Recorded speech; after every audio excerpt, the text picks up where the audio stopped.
Humanity, a new religious call. Humanity, religion for us all. Humanity, now we all can see. Humanity, how much better we can be.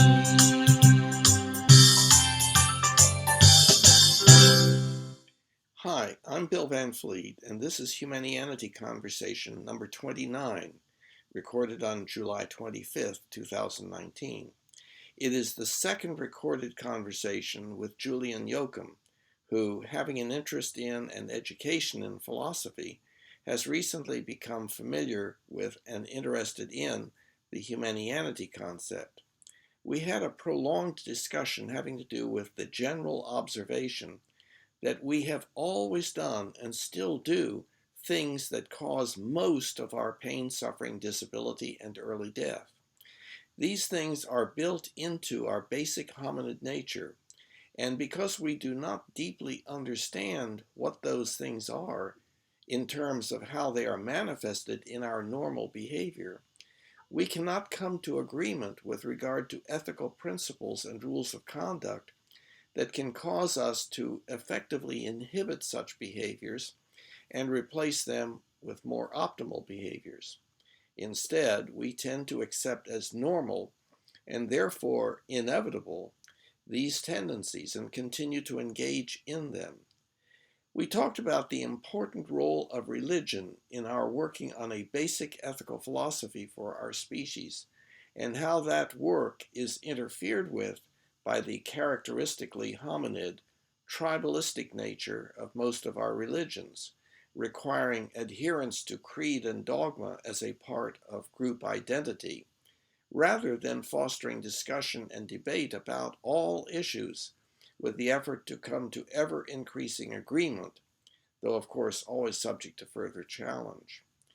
This conversation was a good demonstration of the difficulty that we humans have in really understanding each other because of the lack of precise meanings for many of the words we use. Hey, Hi. Can you see me? Yeah, I can. Okay, and I can see you. So we're Perfect.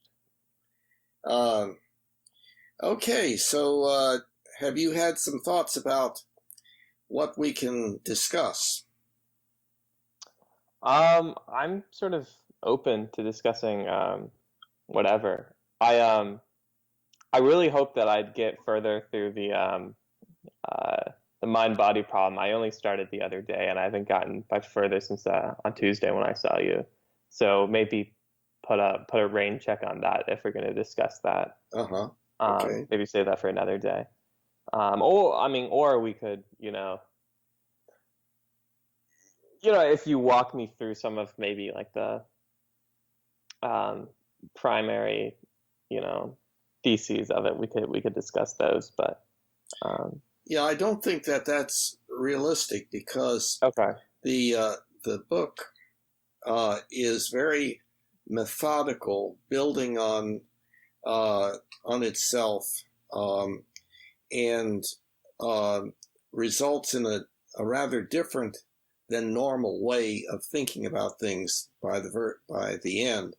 And so trying to jump ahead as if the process of getting to that point has been accomplished or is unnecessary leads then, I think, to breakdown in communication. And so that's fair. Yeah. So we'll put a pin on that one. Okay.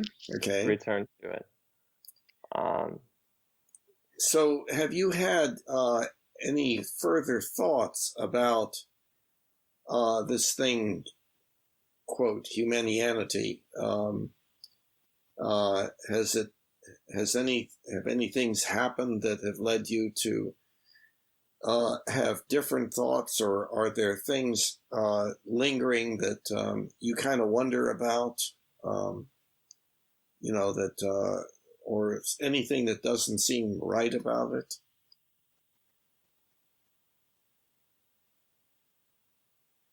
I still have I still think I've had trouble sort of like working out what it is quite about it that like differentiates it from um, other sort of like utilitarian um, you know theories or claims or bases of thought for ethics. Because I see a huge overlap besides the sort of um, religious component, which I think is unique as far as I can tell. Its primary sort of like ethical push seems to be an essentially utilitarian for me. Um, maybe one that's just sort of uh, you know formulated in a way that's outlined the goods, right? Because the goal of utilitarianism is to maximize the good, diminish the bad, essentially, right? Um, and humanity has sort of like outlined what those goods are, um, which is fine. Um, and then there's the whole problem of like trying to understand, and I think we talked about this a little last time. Um, when we refer to this thing called humanianity, trying to understand really what we're talking about, because there's this sort of like you know uh, ethical component. There's this sort of like um, this movement in humanity that you've described, um, the religious component, and like trying to really clarify what we're talking about. Um, so I think we spent last time talking a bit about the um, the analogy that you set out with the mountain and I think it's the worms ascending the mountain and all of that. Mm-hmm. Um, so I don't know. Those are some thoughts. Yeah, okay. Well, so one part of this is kind of a question. Well, is humanity really anything new? Or is it just a replay of something else, primarily utilitarianism? And therefore, if it's just a replay, what in the world would be the value of it? And so does that kind of capture some of the flavor of your concern about Well, this? yeah, that was one of the concerns. That was like Uh-huh. that was the first concern I Okay. raised. Well, let's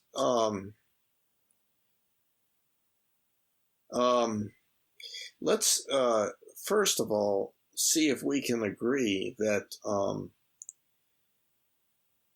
that yes, there are all sorts of good ideas that people have come up with, and all sorts of good things that we are doing, but that we are also doing horrible things to ourselves and each other all over the planet, and that most of our pain, suffering, disability, and early death comes about from what we decide to do, or at least is contributed to by what we decide to do, as opposed to like natural disasters.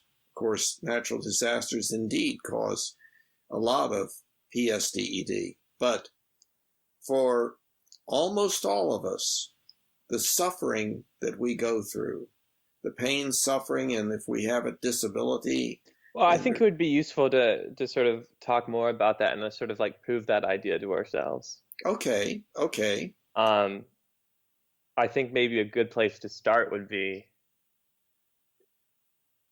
I don't know, because to talk about like the pain that this sort of, I guess, humanity itself has caused its individuals, um, you also have to assess, you know, the good, right? So to see like and look at the sort of net effect.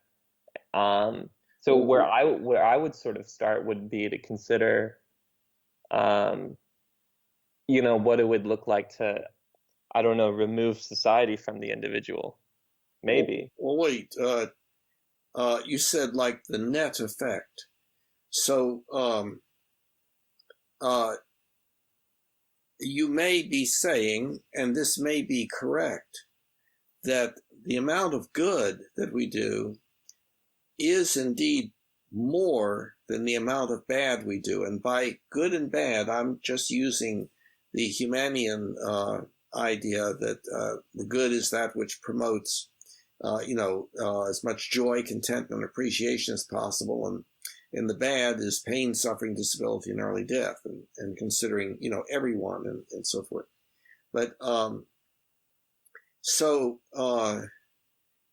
what I think you may be manifesting here, and see what you think about this, is that, well, what we see is that's just the way things are. And so, yeah, we have a little bit of genocide, but not all that much. And we do have a little bit of robbery and burglary and so forth, and rape and murder and suicide. We have a little bit of that, sure. We have a little bit of relationship breakdown, divorces and court conflicts and so forth.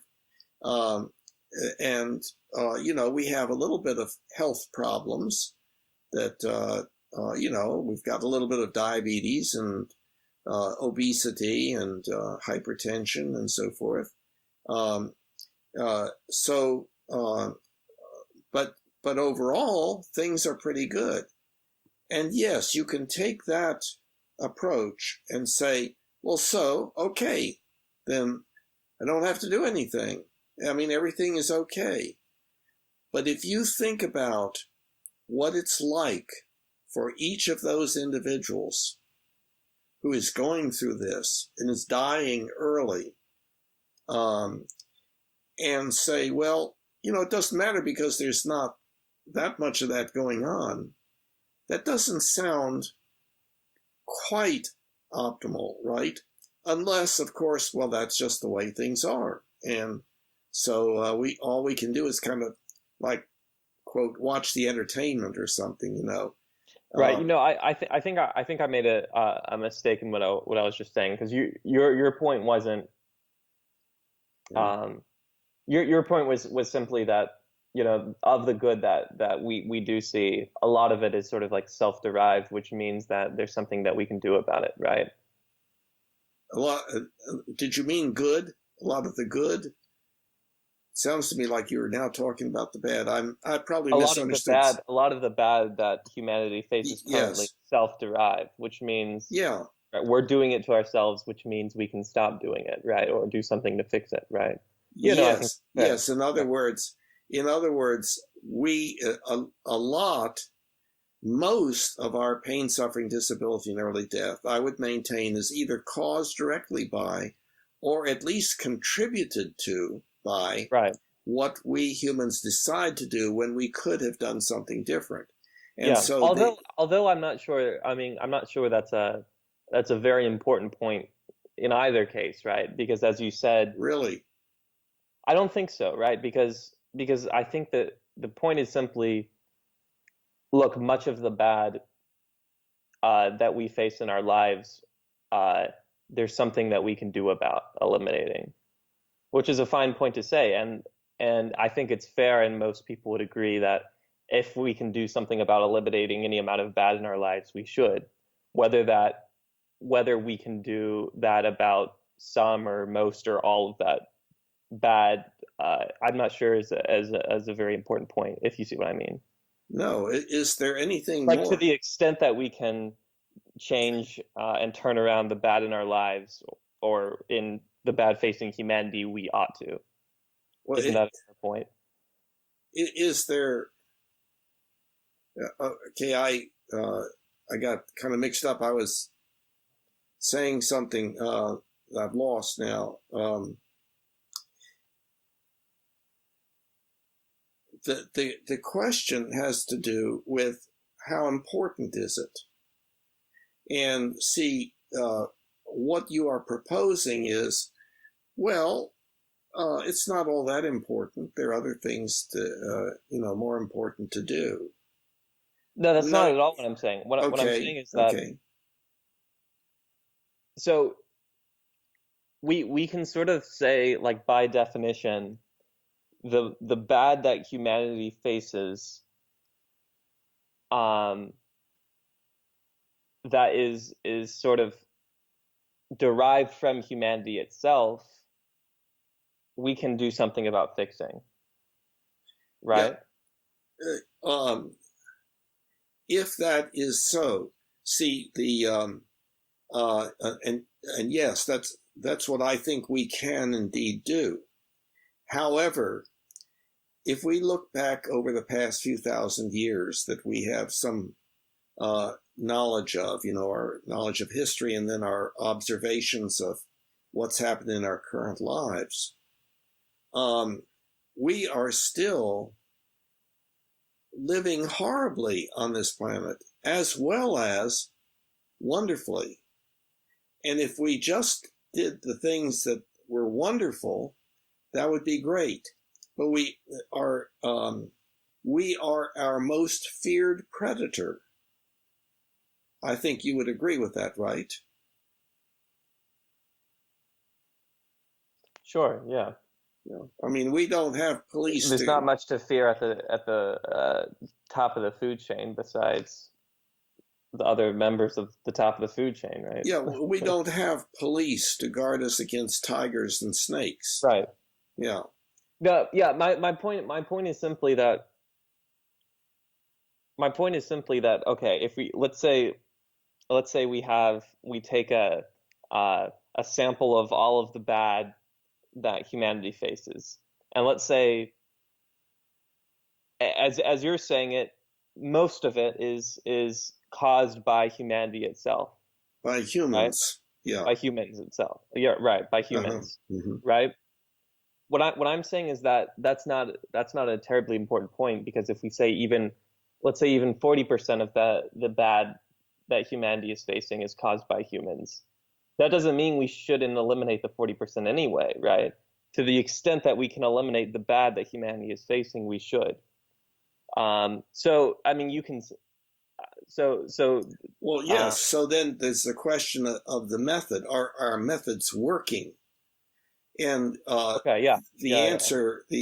But do you see the point I was making? That to say that the most of the bad humanity is facing is caused by humans, it's sort of an argument from pathos, which is fine, but it's setting the sort of maybe import of or the extent that we can do good, but in either case we should do something to eliminate bad. What do you mean argument from pathos? Because whether it's 40% or 60%, we should still eliminate the bad that we can. And by the way, I would say it's like 80 to 90%. Sure, but yeah, fine. Okay. The number itself doesn't matter, but that's exactly my point. 20, 40, 60, 80, it doesn't matter. Well, when you say it, okay, question is, why would it matter? And I would say that we have to regard it as important to do something about it.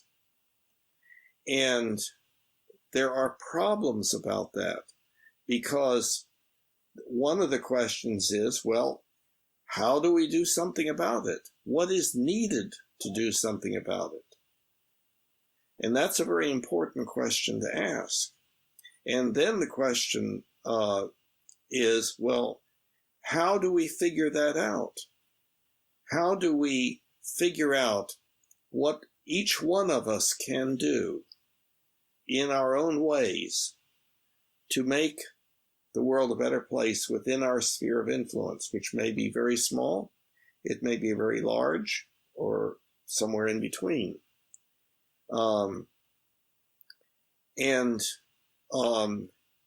what we mean by that is doing what we should do in order to accomplish that, right? And so we're talking about ethics, right? Yeah. Or not? I mean, I think this whole conversation is simply about ethics. Yes, Um, yes. But it's also and about, I think we could ask like the same questions without even, having to operate under like this idea of like humanity, because I think again these questions we're asking are fundamentally questions of ethics, and namely like most ethical systems, I think, right? okay, so the next question comes about, well, what we have been doing so far over the past thousands of years, including even in this decade, has not been doing the job very well. We're still having about the same amount of pain, suffering, disability, and early death, human-caused, that we had in the past. It may be better. It is somewhat better, we think. However, Well, hold on. So you're saying we have the same amount of all of those things today than we did 1,000 years ago? Like, what makes you say that? it's an impression, but if our pain, suffering, disability, and early death, if 80% of it or 60% of it is caused by what we do, how much has that changed? How much has that changed over the years? I mean, I don't know. It could have changed quite a bit, right? With the So advancement we're of like down. medicine and all of the, So especially medicine, I think, so right? And we. you look at individuals like I haven't read this book, but I've listened to Steven Pinker speak on his Enlightenment Now, right, which paints a sort of like optimistic picture of society and how it's progressed, Mm-hmm. um, um, which I think is important to look at, right? So I we don't have think it's all. fair to condemn all of what So society has done. so we've gotten our pain, suffering, human caused pain, suffering, disability, and early death down to 10%. I don't think so. What is our homicide rate?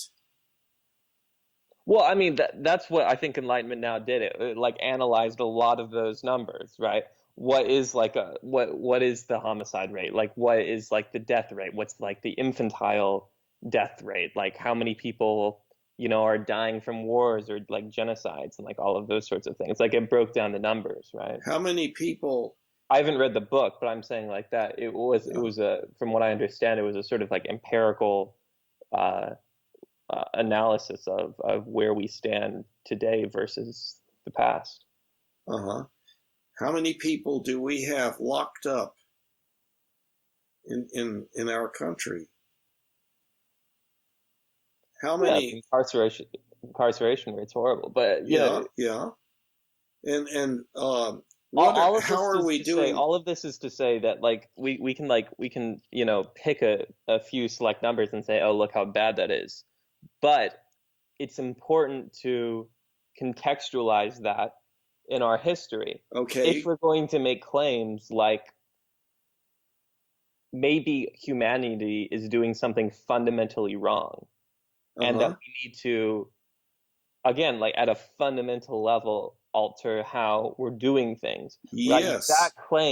To make that claim, we have to contextualize our view of society today with the past.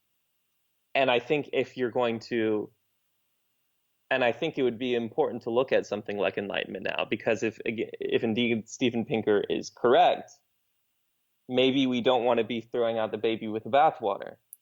Well, Uh, wait a minute now. Throwing out the baby with the bathwater. I'm not saying that we have not made progress. We have made some progress. I agree with that. But 80 or 90% of human-induced pain, suffering, disability, and early death has not gone down to 10 or 5%.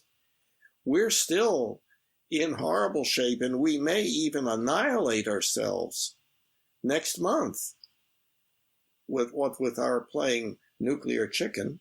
Probably not, but what's happening between our nations, and what's happening?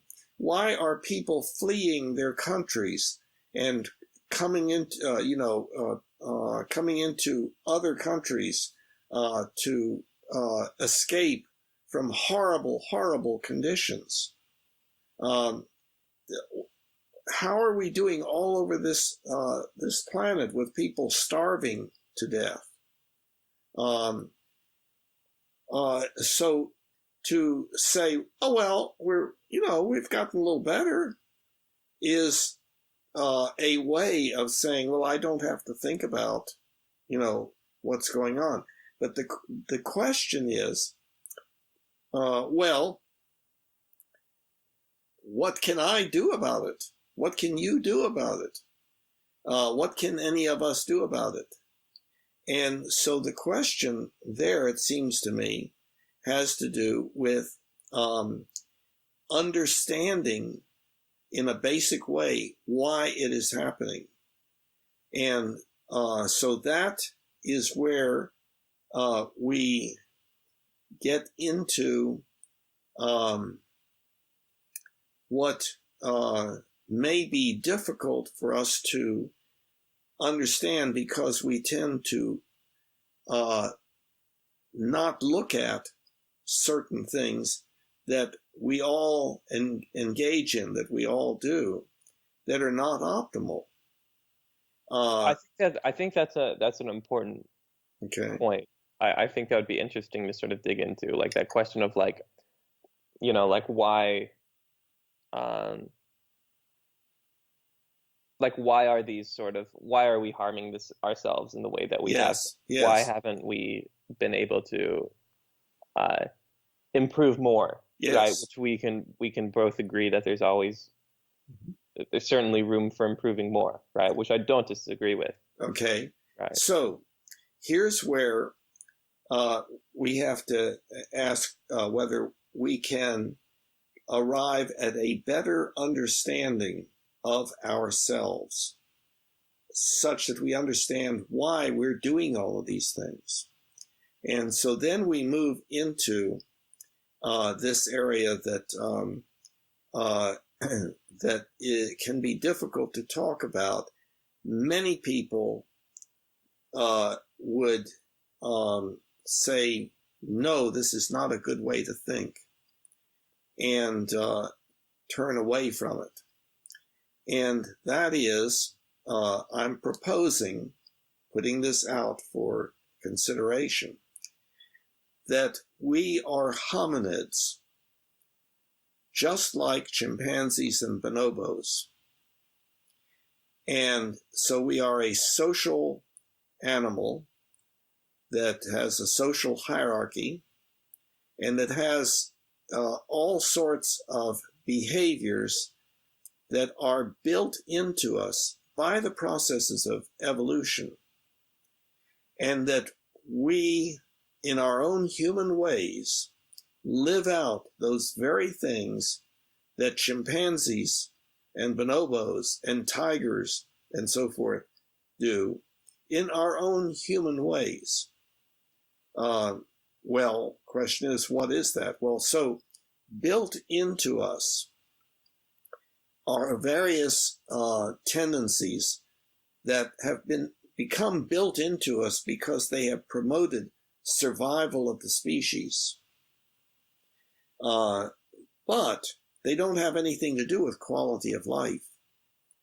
Suffering, of course, is needed, and like fear and anger and so forth. All of these things are built into us because they have helped the species to survive. Evolution, quote, does not care about, quote, whether there is suffering. It's just the passing along of genes. Okay, so we hominids have built into us certain things that make life good, that we really feel good about. And we can, in the social area, that has to do with bonding, with affection, with things that we may call, quote, love, that very ambiguous word. The mutual grooming that we do with our words. Gosh, you look good today, Hey, that's really a neat dress, or something like that, And then we have the other stuff, and that is our tribalism and our tendency to develop anger and to fight with one another, to struggle for dominance. And that is built into us and is highly operative in all of us in various ways. Sometimes very sophisticated ways, and sometimes very overt, quote, animalistic ways. And of course, it does vary from person to person. So that, like any behavioral tendencies are going to vary in extent amongst the population of animals that we're talking about.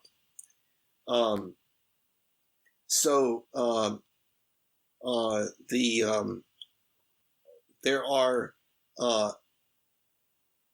ways in which we are manifesting these tendencies that indeed bring about a lot of pain, suffering, disability, and early death.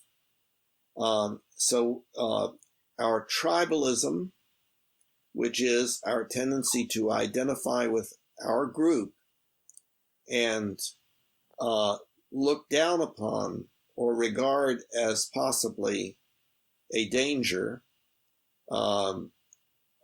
other groups, is very strong within us. One manifestation of that is our various religions that have their creeds that you must agree with. And if somebody doesn't have that creed, then they're not a part of your group. And that can get such that, for instance, a person trying to leave their group, becoming an outsider and being the subject of honor killing, of getting beheaded. Now, we're more protected from that here, but there's also other manifestations of that. Tribalism. Racism is an example. So here's a Okay. I think a talking point Okay. to raise. So in your view, well, I'd like to sort of maybe talk about your view on human nature and the degree to which any of these things that you've mentioned that were developed through evolution, but are indeed counterproductive to our welfare. The degree to which those things are built into us, and what that might mean for how we would go about looking at some kind of antidote for them, Yeah, well, looking at some kind of antidote, what we're talking about is, first we have to become aware that that's what's happening, called understanding.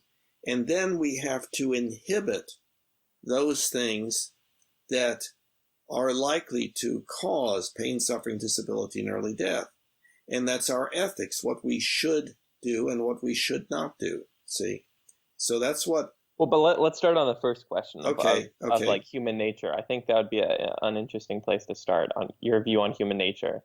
Do you believe in this thing called human nature? Do you think that these things are in some degree embedded within us because of evolution or something else? Okay. I don't use the term human nature. Okay. The reason for that is that it is very ambiguous. It is not at all well defined. It is not an understood and agreed upon term. It is used a lot but it's used for purposes of, well, not sure exactly what to say, categorizing. We get rid of thinking about certain things by categorizing them, and so we can put them on the shelf. But wait, okay. So instead, I do refer. Let me just give a definition. That we can agree on. And... First. Okay. I do use our basic hominid nature, and the reason for that is what I'm trying to talk about is all of those things that we humans do, that we share with other hominids and other social animals. Now, go ahead. Why is that important to look at the point of that we're hominids, right? Because the reason why I say that is because I think what drawing to attention the fact that we're hominids does do is make it clear that, like, to highlight this idea of like evolution going on, that's like developed us to the point that we are today, right? And that we have these sorts of what's the word? These sorts of like evolutionary leftovers that we have to contend with today. Vestiges, was that what evolutionary vestiges? The only thing about that is that a vestige makes it it implies that it's kind of a relatively less important, less intense, less consequential aspect of us. And I'm saying the opposite. Fair enough. So I'm saying that these things are huge within us. Right. But okay, so the point I want to get to, though, is that clearly there are things that have differentiated Homo sapiens sapiens from the other hominids. So what? I think What? Well, you've talked extensively on this point.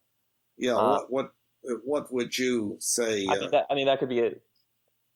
I don't know. I agree that I think you've talked about like, our capacity for language, right? Symbolic, what was the phrase they used? Symbolic. Symbolic language. Yeah, symbolic language. Symbols and the rules of syntax, giving us symbolic language capability. Right. But are you saying that? Well, yeah, I understand that, but that's no big deal. No. What I'm saying is it's not enough to just look at the fact that we're hominids and look at the things that we share with other hominids, right? I think we have to be, if we're looking at humanity, to look at humanity, right? Look at Homo sapiens sapiens, right? And yeah, I don't think we can just stop at what we share with other hominids, because I think there are perhaps things that are particular to Homo sapiens. Oh, you're breaking. To be addressed as such. You broke up there. Can you repeat what you said? I'm saying, yeah, I said I think the fact that we've clearly differentiated ourselves from other hominids might lead us to believe that we carry some sort of like evolutionary leftovers that we have to contend with, that are unique as well, right? That perhaps aren't shared with other hominids, that are particular to Homo sapiens sapiens. You don't think that's possible? I have a different view of it.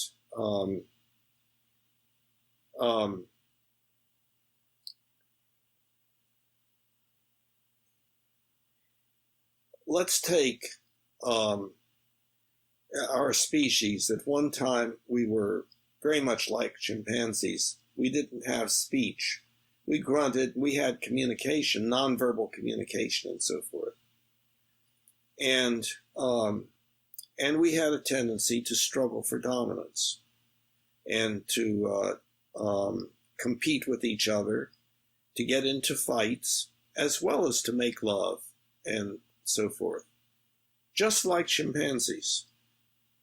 And we undoubtedly went to war just like chimpanzees do. You know, that the males go out and they go on patrol, or they sneak up on a neighboring tribe and then go in and kill them and so forth. Okay, so this tribalism. I mean, that's fair. That's fair, right? And like maybe tribalism is something that we share with, well, we can say it is, right? Whether Yes. other hominids. But I also think, and this is the point I wanted to raise, that I think that our species has the capacity to suffer in a way that, or suffer in ways that I think are unique to our species. Okay, and I think give me an it's very example. possible. I'm not sure, right? And this is a thing that we can discuss. Yes. But I think it's certainly possible that as a result of the very things that make our species unique, right, that make us Homo sapiens sapiens, I think it's possible that those things have also enabled us to suffer in a way that is equally unique, right? Well, see, okay, the problem is, which would imply that we would have to look beyond like this hominid, you know, look specifically at our species. See, okay, I was asking you for an example, but let me go back, because I didn't get a chance to complete the idea about can I go angst, right? can I go back and just point out that at one time we were like chimpanzees and so forth, and did the same things that chimpanzees do. We developed language, and we developed our ability to make things, and so we started using clubs, and we started using weapons, and we've gone all the way from there to drones and to nuclear bombs and so forth, because of our ability to use language, and then secondarily our ability to use the rules of logic and the rules of evidence, giving us our science and technology. But we're doing the same thing that the chimpanzees did and that we did back then in going to war, and that's not the only thing that we do. With our words, we can fight. Chimpanzees and social animals can growl at each other. We can growl, but we also can very cleverly use our words to make the other person feel bad, even to the point of suicide. Like cyberbullying, as an example. So we are fighting with each other in many, many ways, but they are in our unique human ways that no other species can engage in. But it is still fighting. It is still struggling for dominance. It uses the basic stuff that we have within us, anger, and our ability to be hostile. You know, we can hit each other, we can poke each other, we can just look down upon each other or raise our eyebrow, or we can tell false things about each other to other people and ruin their reputation, or we can make people feel terrible about themselves. And this preoccupation with where one is in the dominance hierarchy is extremely intense. We are preoccupied with that unconsciously to an enormous extent. Fashion, consumerism, looking better than other people, being looked up to rather than being looked down upon. We do all of that in our unique human ways, but it is our basic hominid nature manifesting itself in our unique human ways of manifesting it. It's not something different. And if we don't understand what we are dealing with, if we don't understand what it's like to be us, then we can't develop an ethics that says, okay, yeah, we love to fight and so forth, but that causes pain, suffering, disability, and early death, and we need to work on inhibiting it. And the religions do have that component, like within Christianity. You should love your neighbor as you love yourself, or you should love God and love your neighbor, love your enemy, and so on. And what does the word love mean? It means not fight, not develop anger toward, develop an understanding of the other person. We are highly, highly judgmental. Our judgmentalism is our way of looking down upon other people. Let me tell you what so-and-so did. Oh, man. And then we get into things like triangling and stuff like that. All these social kinds of things that occur with chimps too, but in much more limited ways, because we, with our language capabilities and our technical capabilities, are able to do it in a drastically unique way. We can do it by telephone.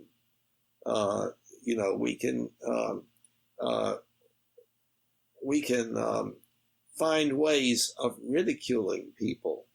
I guess the angle that I'm looking at it is that I just don't want to. I think there's a complexity here to the nature of human suffering that I don't want to underestimate. Right? I'm not sure that we can simply label our suffering as being derived from these sort of like evolutionary leftovers. Not leftovers. Why would you say leftovers? They are strongly. I'm saying leftover. Well, I'm not saying leftovers and weak, right? Notice I'm not using vestige like I did before. Right, but leftovers in the sense that these things that we have are what evolution dropped in our lab, but are counterproductive to our well-being, right? Which is what you initially expressed. Yeah, but I think you have a concept here of it's kind of like, well, we are really basically a new species, but we have some things left over, like toenails, for instance, and they're just vestiges. But no, it is that they make up the basic core of ourselves, and the lack of understanding of that makes it possible to just go along with the flow. In other words, to do all of these things, and say, well, that's the way to do things. So is it fair to say that, going back to this idea of human nature, do you think it's fair to say that these sorts of things that you outline, like tribalism, anger, etc., are a part of what we could call human nature? Well, I don't use the term.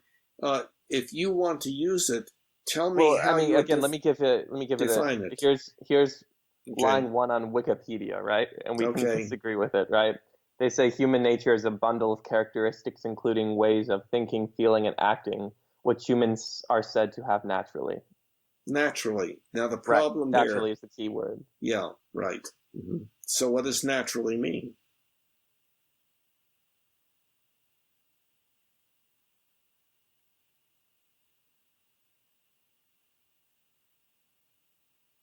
Is anger natural?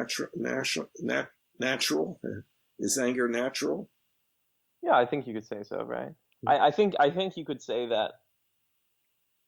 I mean, uh, What you know, about evolution, eating? I think, is a natural process, and I think that the degree that evolution has made us who we are, um, I think that the extent to which a human being uh, uh, is a human being because of evolution is natural. I don't know if that makes sense. I couldn't But follow it. I don't think I don't think we can label like our thoughts, feelings, beliefs, etc. that have been generated from socialization as natural, right? I think generally we don't consider that a natural process, socialization, right? We look at something as like evolution or natural selection as natural, right? Like, I'm not sure i.e., that like I'm. how we're born, right? Uh, How we are as we're born, right, is natural. okay. Is this stuff not fair to say? I'm kind of lost. Can you again clarify? Well, okay. Can you clarify uh, what is our human nature that is different than our basic hominid nature? And remember that by basic hominid nature, I mean all of the things that are true of us that are That also wasn't the point true I was that that that wasn't are the point I also was making. true of hominids, Right. I other wasn't hominids. making I wasn't making the point of like trying to distinguish us from hominids anymore. All right. I was just talking about human nature. Okay. Right. And trying to figure out whether we could agree that these things that, we say, are a part of us, tribalism, anger, etc., are a part of our nature, right? Are quote unquote built in. Yes, they're built in, but Okay. why call them human nature? You could um, say there are all those parts of our basic hominid nature that are manifested in ways that you don't see other hominids Well, human manifesting. nature, all if we say like here's the bubble that contains human nature, there's no reason to think that couldn't overlap with other hominids. Maybe I think we could agree to a great extent it does, right? I think we share what 99% of our genes with Mm-hmm. other hominids, more and Mm-hmm. more. Um, Yeah, we eat, we drink, right, we exactly. we dance, we laugh, we So play. okay, so can we agree on that point, That right? what? That that I that these things that we're saying are I think when we're saying built in, we're talking about human nature. Built in. Well, okay, then we're talking about our hominid nature, right? It's built in, No. right? Well, see, I I'm mean, not following I you. don't want to say hominid nature because we're not identical to bonobos or chimpanzees. Well, in certain ways we are. It's just that No, in certain ways. the ways that we Identical means 100%. the ways that we manifest them are uniquely different. We eat just like other species eat, but our ways of eating are very, very complex.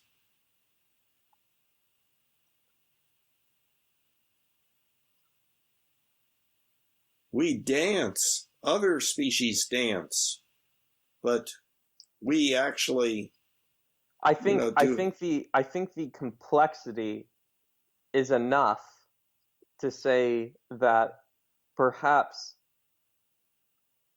if we're looking for an antidote to, say, human tribalism, it wouldn't necessarily be the same as like chimpanzee tribalism. Why? Right, because there's a complexity there. Yeah, there's no question about it.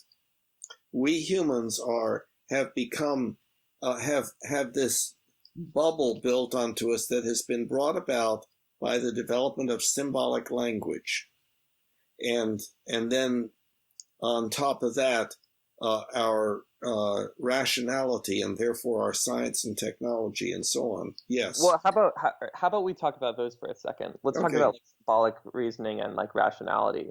Okay. Do you not think that it's possible that those things have brought about a form of suffering that's entirely unique to humans? Right? Well, Like I don't think bonobos like have, you know, like existential angst, right, in the same way that humans do. Well, I'm not sure, right? I feel like this could be interesting literature on that, but I don't know. I think, yeah, it is. Most other species probably have no awareness of the idea of ceasing to exist, the existentialist dilemma that we have. We know we can conceptualize, and let alone to suffer over that very idea. Yeah. Well, yes, we can suffer over the fact that our clothing has become ruined. You know, and other species do not. But the suffering there is a manifestation of our dominance hierarchy. Whoa! Where's the dominance hierarchy playing in to this kind of suffering that we're talking about? Okay. Let's use a slightly different thing. What about especially women who worry about whether their hair is exactly right before they go out and have to put on makeup and so forth, and some would not think about going out into the world without being properly dressed and with good makeup on and hair in place and so on. That varies, of course. Some women are extremely sensitive along those lines, and some are extremely non-sensitive along those lines, and all in between. But that has to do with this whole idea of this fellow hominid that I am presented with. Is that hominid going to look at me, look down upon me, and display disgust, or ridicule me, laugh at me, or is this other hominid going to feel attracted to me and value me and look up to me? I mean, I want to get back to what the point I raised, though, because the point I raised is that, look, here's this one example where I'm not sure then see how it could tie back into something that is easily shared with hominid. Wait, you broke up. Can you go back and say what you said before, because it didn't come through? Right, I brought up this idea of existential angst because I think it's an example that I don't clearly see how it could directly connect back to like hominid nature. Okay. Right, and I'm trying to understand that how it could, and if it doesn't, maybe this is the point I'm raising. Maybe there's a complexity here that is could be unique to humans, right? And is a unique form of suffering. Oh, well, we have unique forms of suffering, but the question is that how does that fit in with our basic hominid? In what way is it a manifestation? But entirely hold on. Let me try to make this point, because you're raising the question of existential angst, the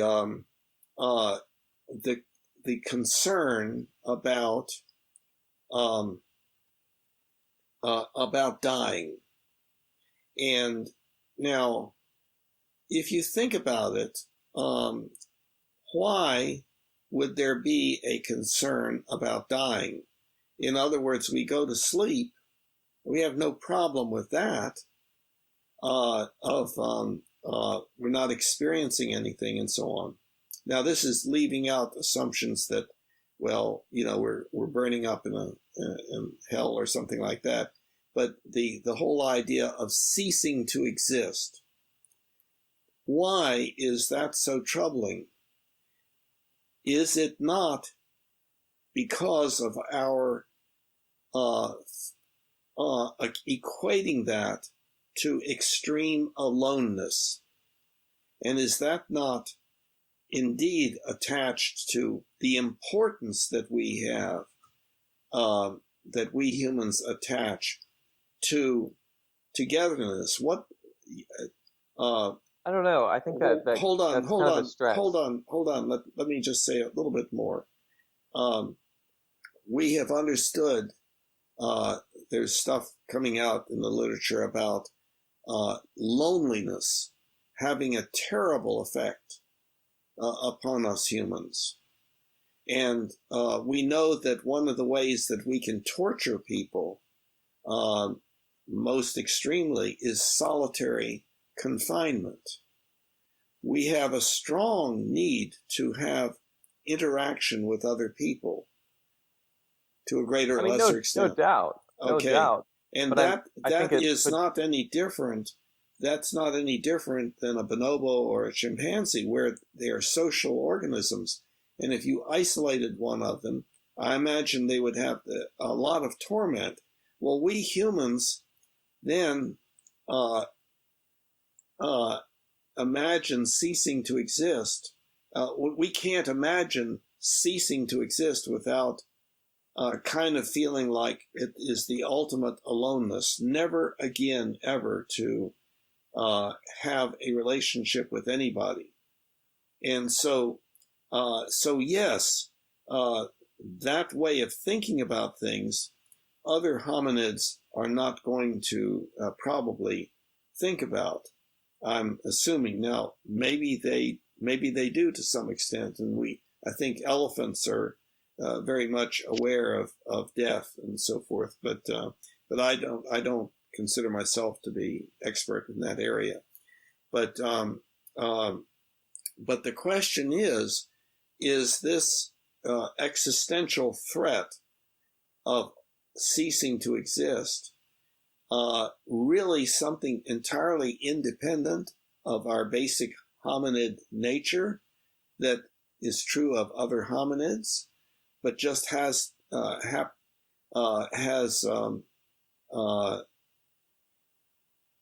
developed within us because of our extreme abilities to use our imagination by virtue of the language capabilities that we've had, where we learn what it's like to be the other person, and we have our ideas challenged and so forth and so on. So the challenge to you, I guess, would be, well, come up with something that is true of us humans that is not a manifestation in our unique human way of something that is also true of hominids.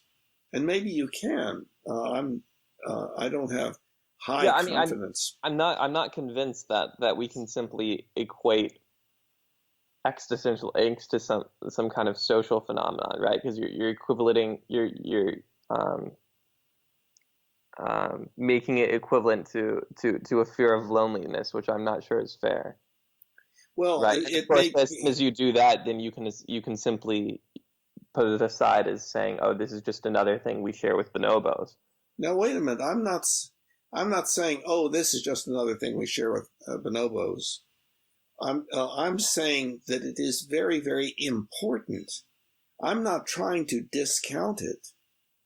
And I understand that we humans are very unique in our ways of manifesting our basic hominid nature. And that uniqueness is important. And one part of that uniqueness is that we have the ability to understand ourselves in such a way as to change our behavior to that which is more optimal as measured by I understand all of that. I mean, I understand where you're coming from. Um, again, the point that I'm trying to get at is really trying to figure out whether that the suffering that we humans experienced is simply derived from the very same things that we share with other hominids, right? The same sort of like evolutionary background that we share with other hominids. And I'm not convinced, because I think I'm still convinced that there's something else to it.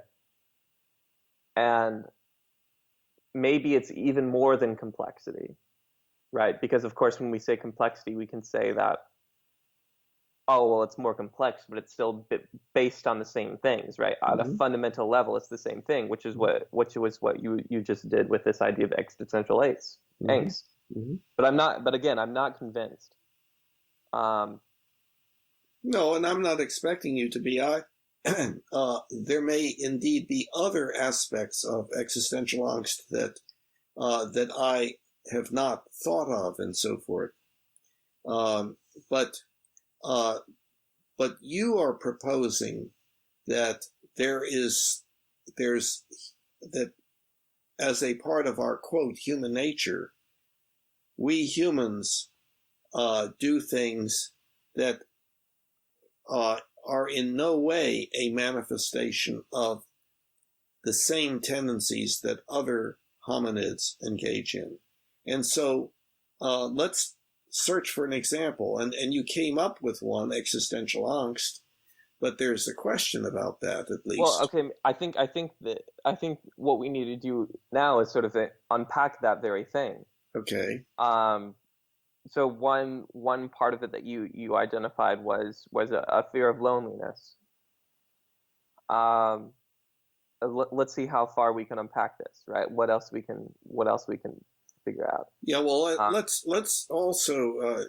I'm not talking about so much a fear of loneliness.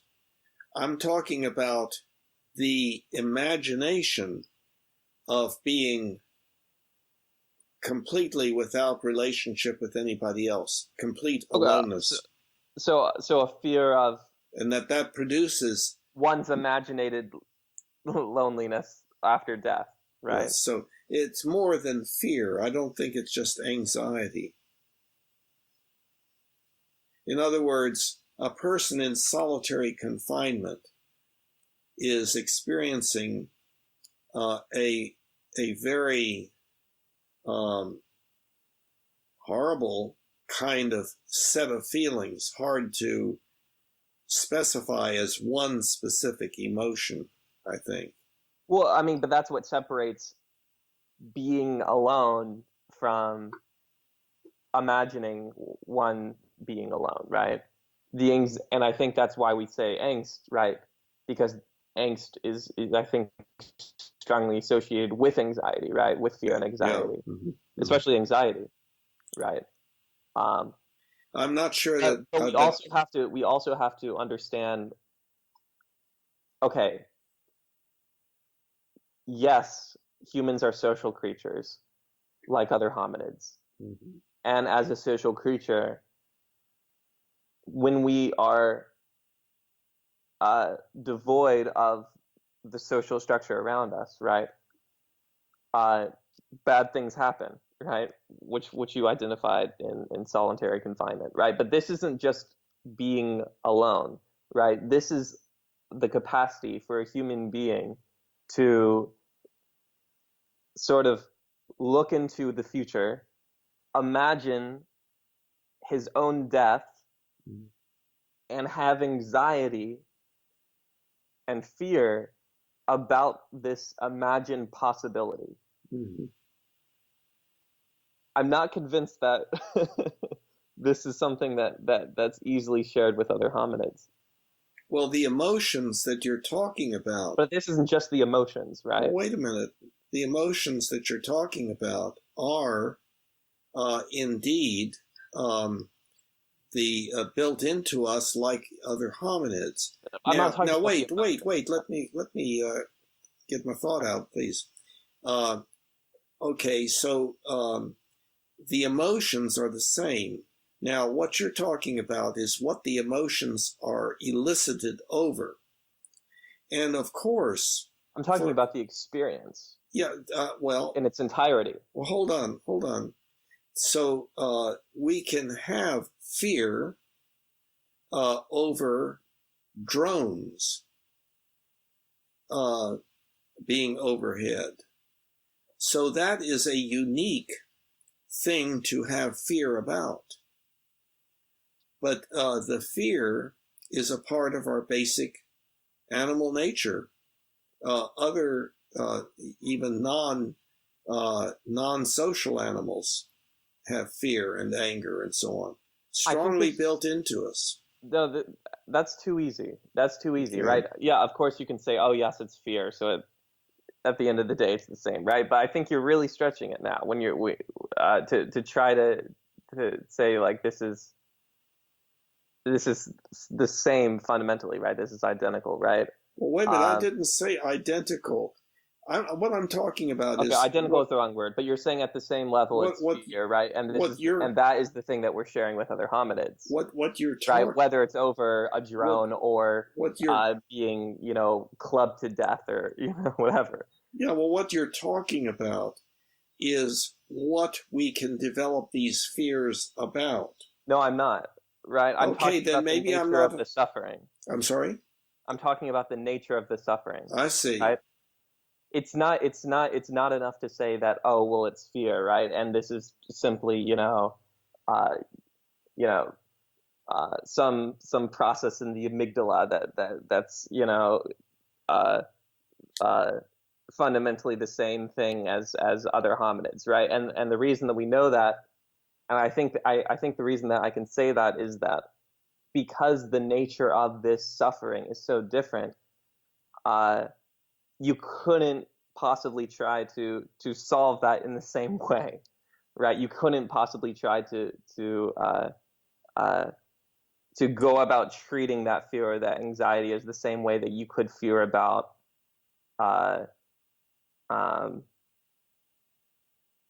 I don't know, fear of what you're going to eat for your next meal. Or like a fight.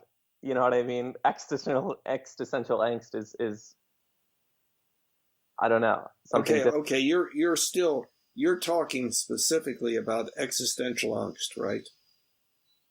I'm using this as an example to outline my feeling that the nature of the suffering that human beings experience isn't identical, right?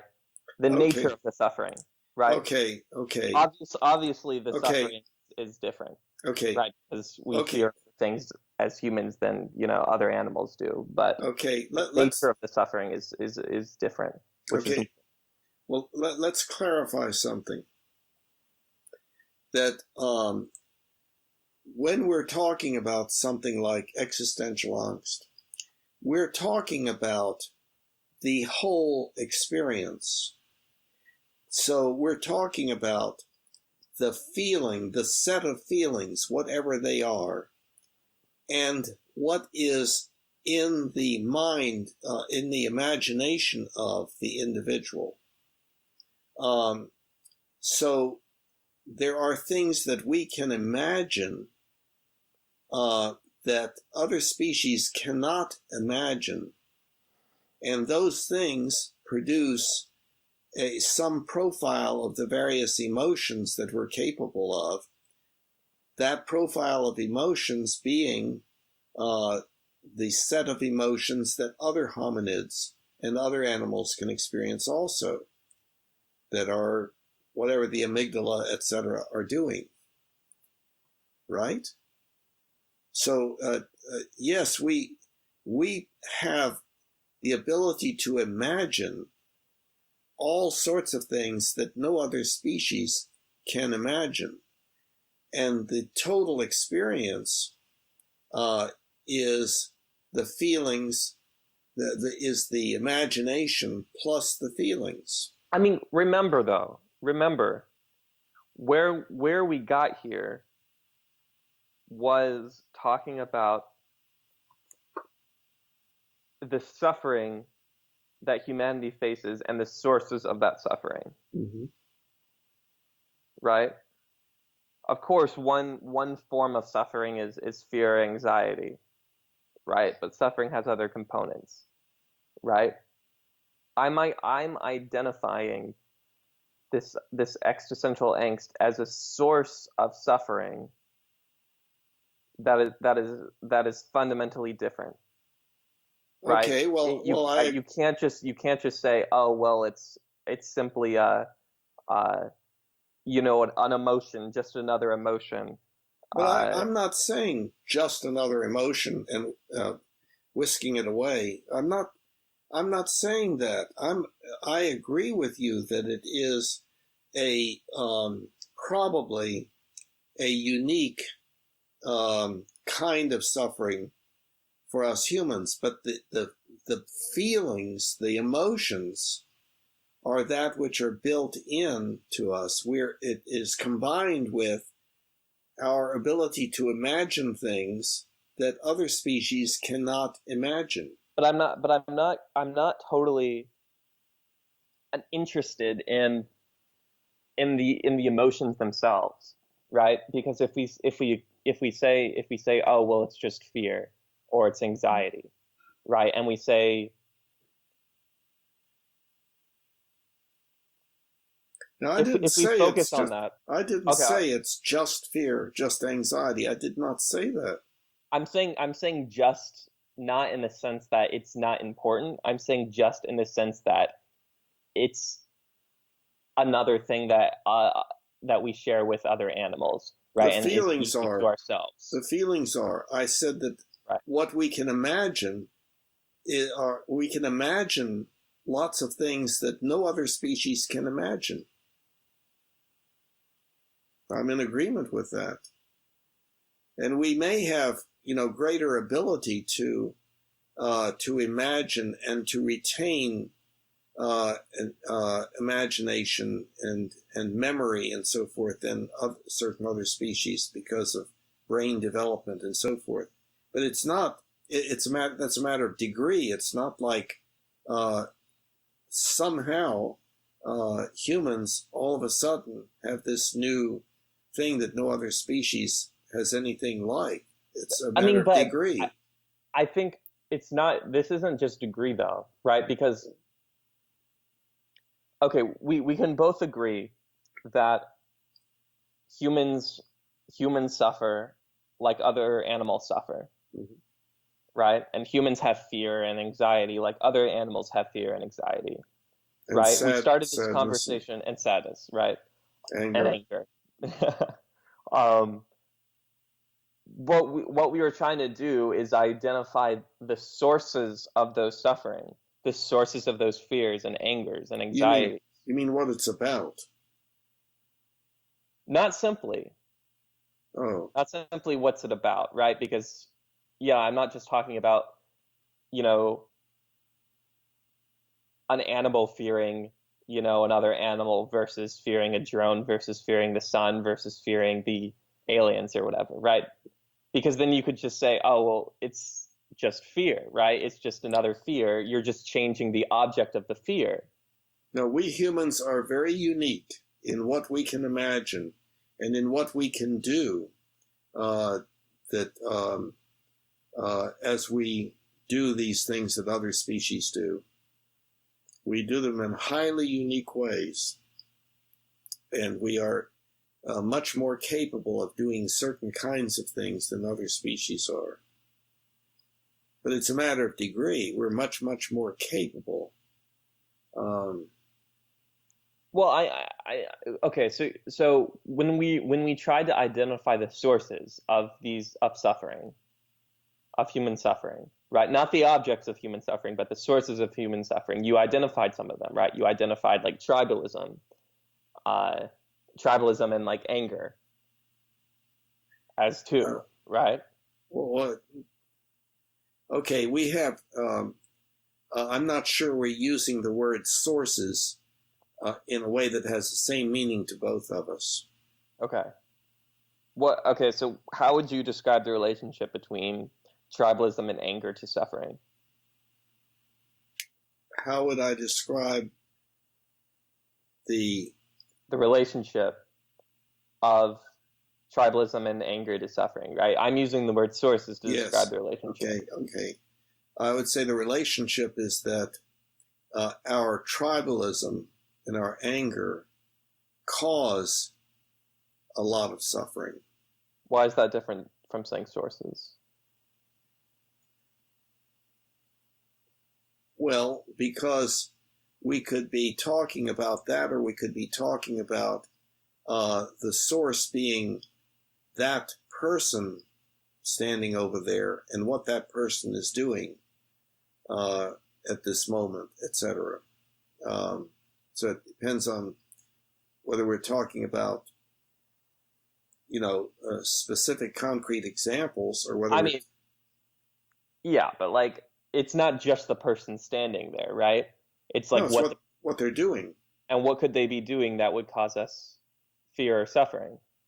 like pointing a gun Okay. at us, So maybe or threatening us, or threatening a lawsuit. so then we're talking about maybe the uh our concern for our, continued existence, right? Something like that. Or our Uh, safety, yeah, right? Our well, well-being, right? yeah, I think So we. and then maybe you could add that to the list, right? You could add tribalism, anger, and then concern for our well-being, right? As something that could give us suffering. I think that these are different categories. Why is that? Uh, uh, well, it's a little hard I gotta wait till you. It's Sorry. making me dizzy. um, I think that we're talking about different categories of things, uh, but it would be hard for me to clarify that. In other words, uh, well, can you restate what you think the difference in opinion is between you and me? What is that basic difference of opinion?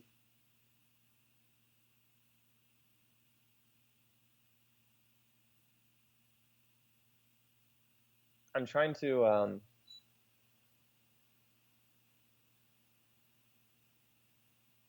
I don't want to set aside because in order to go into that we have to go back to what we were talking about 5 minutes ago. But I think we were just making a point that I wanted to get across. Okay. Right. And I don't want to escape from that quite yet. Okay. Right. Okay. Because I'm still trying to see if we can agree on like this idea of sources of suffering, right? Okay. Right. And well, by Sources. sources of suffering, I just mean those things that fundamentally cause our suffering. Those, or I could say fundamental sources of suffering, right? Okay. If that Okay. could make Well, let's. right. For It instance, could be tribalism. I It could could be say, anger. for It could instance, be desire, right? As the for Buddhists would instance, say. for It could instance, be, yeah. for instance, I could say, well, what causes your suffering is activity in the amygdala. See, I think we've got different categories, different ways of approaching this. Uh, No, but I mean, you would say if we're talking about the amygdala, we would say that that is suffering. well, you could do that. Activity in the amygdala is, Yes, yes. suffering, right? Yeah. That would be answering what is causing that, Okay.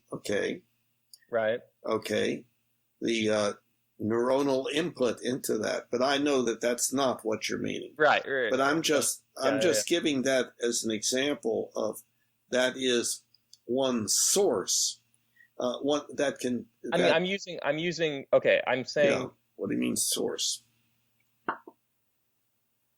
why when I asked you what Mhm. is the relationship between tribalism and suffering, you said it is something that causes suffering,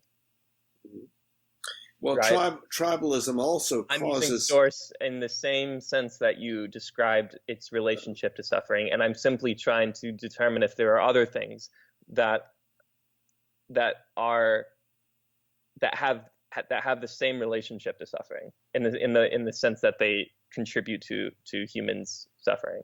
Hunger. Okay, yeah. Yeah. So tribalism, hunger, anger, maybe desire, maybe concern for Loneliness. our well-being, right? Yeah. Which hunger would probably Social fall under. social isolation. Right. And perhaps Heat existential angst. and existential angst. Yeah. Except I'm not sure if existential angst is it. You say angst. Is that another way of pronouncing it? I haven't heard that. You may be right.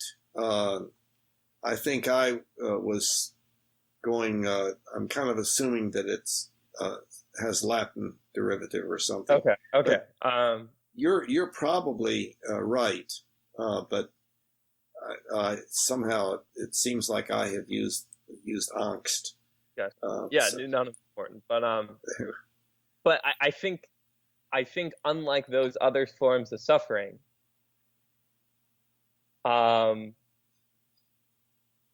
I think existential angst is unique well, in a fundamental way. okay. Well, you and I agree that. See now, the word fundamental is undefined. You and I agree that most other species do not have the capacity, we assume, to imagine ceasing to exist. And so that is unique. We're able to imagine all sorts of things because of the development of our our language capabilities, and what we describe to each other, and we create lots of stuff in our imagination and so on. But that doesn't make existential angst some kind of degree of suffering that we share with other animals, right? That just means that there's some human capacity that on its surface isn't even necessarily on a surface level, right? We're talking about human imagination, right? And we're saying that there's degrees of imagination, right? And I'm sure other animals have imagination, but there's this certain degree of human imagination that enables us to have this unique experience of suffering. But that doesn't mean that this unique suffering is a degree that falls on some kind of spectrum or degree that other animals experience, right? It's simply the imagining that fell on some kind of spectrum that we can share with other animals. But this unique form of suffering isn't itself. I don't see something that we share on any level. Are you talking about the feelings themselves, just the feelings, and that those feelings are different No. than? Because if we're saying just the feelings, then we can simplify that to say suffering. And of course, that's what we're talking about right now, right? That's the similarity between tribalism and anger and hunger and desire and all of those things. All of these things create suffering, right? And yeah, suffering has different components, fear and anxiety and whatever. If we're talking I'm not about so in the that way, I'm not feelings. talking about the emotions, right? We're not talking about emotions. We're not talking about the suffering itself. Okay, so we are in agreement, I believe, that we humans can imagine all sorts of things about our ceasing to exist that other species do not. I understand that. And because of that facility, we experience suffering in a way that we cannot simply say is part of hominid nature. Well, it's not a part of hominid nature to Right, like this is a form of wait. suffering that isn't It shared. is not a part of hominid nature to construct drones, but it is a part of hominid nature to be motivated to do it, and to be afraid when they're flying overhead under certain circumstances.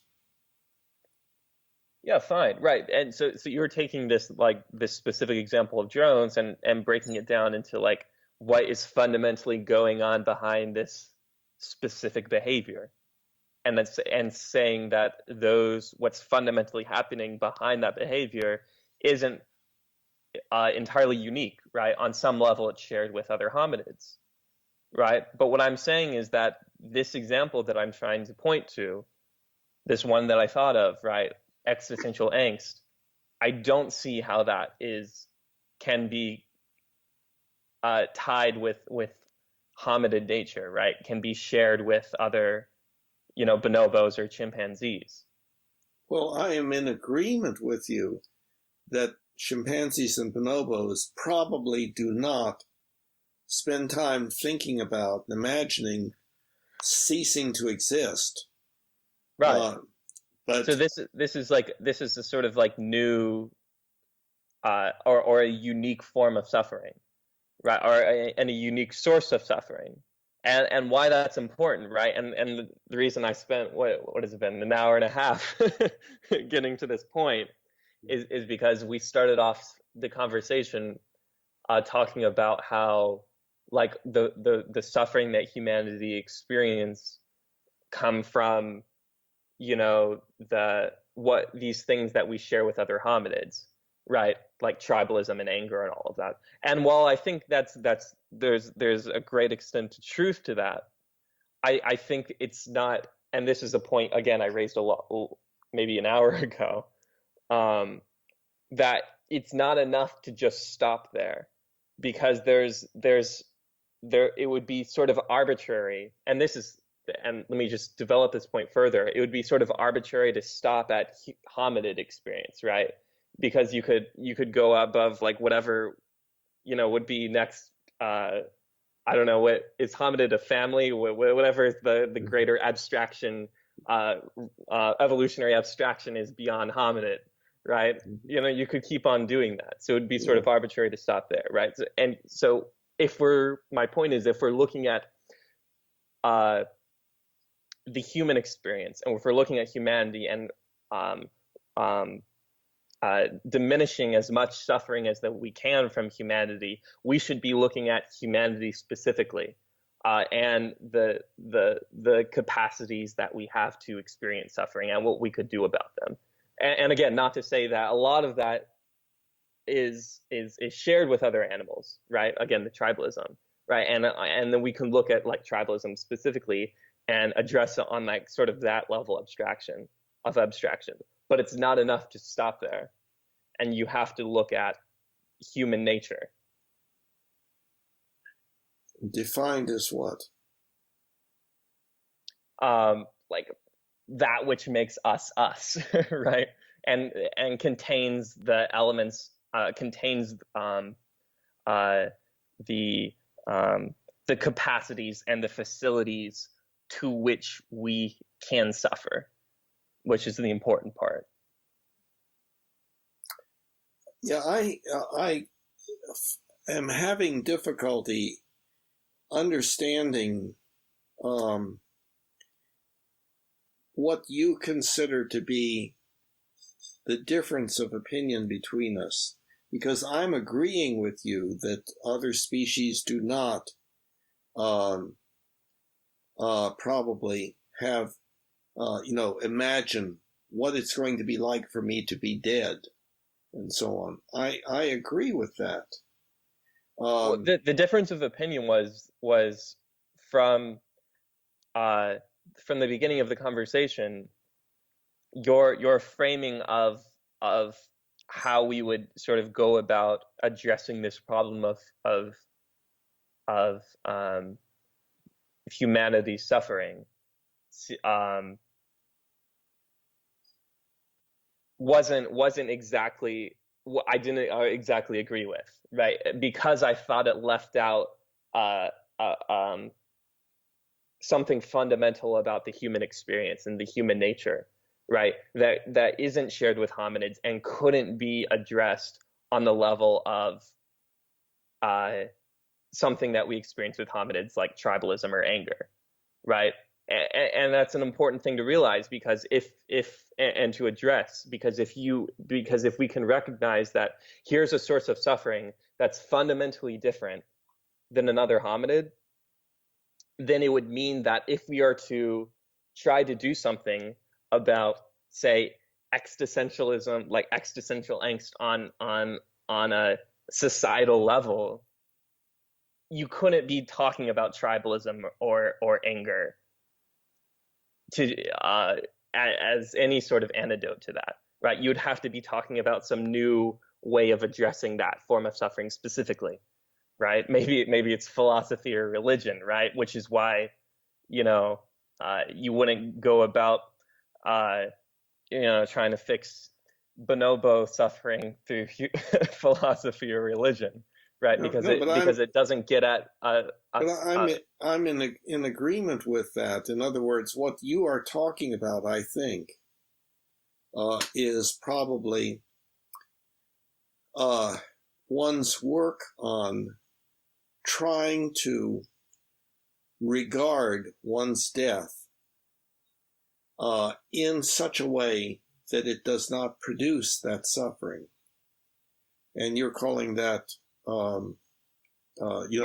About, yeah, sure. Sure. And so, of course, one of the things that we have come up with is, well, you're not going to cease to exist when you die.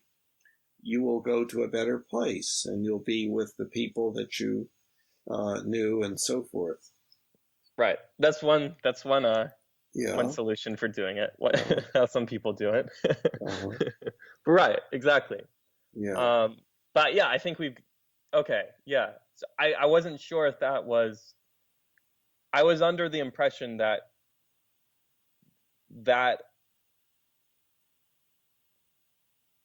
didn't align exactly with what you were saying at the beginning, because you were talking a lot about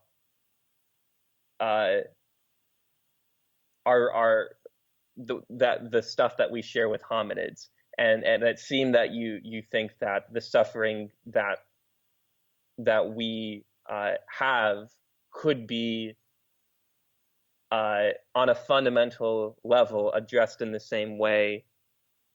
I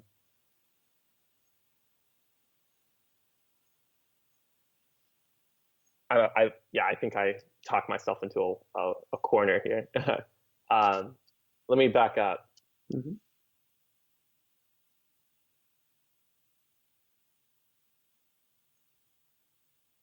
It seemed to me that at the beginning of this talk, you were saying that the suffering that we experience is fundamentally the same that other hominids experience, right? Fundamentally, not identical, right? Because we fear drones and bonobos don't, presumably, right? But fundamentally, the sources of our suffering are the same, right? The tribalism and anger, right? Well, let's clarify that I'm not saying that all suffering is caused by tribalism and anger. I'm not saying that. I'm saying that a large component of it is things in that area, as opposed to bonding and mutual, grooming, mutual pleasing of one another, cooperation. I'm not saying you were saying it was just tribalism and anger. I was saying that it seemed the point you were making was that all of the sources of suffering, right, beyond tribalism and anger, although those two might be very large components of suffering, all of the forms of human suffering uh, are shared fundamentally with other hominids, right? And Well, again, this could extend beyond depends on what one means by those words. I have a feeling like maybe in your mind you see me as conveying something different than I'm conveying. But what I am saying is that there's an enormous amount of pain, suffering, disability, and early death that is brought about by what we decide to do. And what we decide to do is because of the motivations and tendencies within us that are the same as are in other hominids, complicated by some additional things. For instance, just give you an example. Chimps raise their children in certain ways, and they use reward and punishment, just like and also teaching in various ways and modeling for identification and so on. They do it automatically, and we humans rear our children kind of automatically according to what we believe is the right way to do it, which is determined by our cultures and so on. We take it for granted that it's a relatively non-technical task. If it were highly technical, we would need training in it and so on. Okay, so but one of the things that happens is the baby chimp, almost everything it does fits into its natural environment.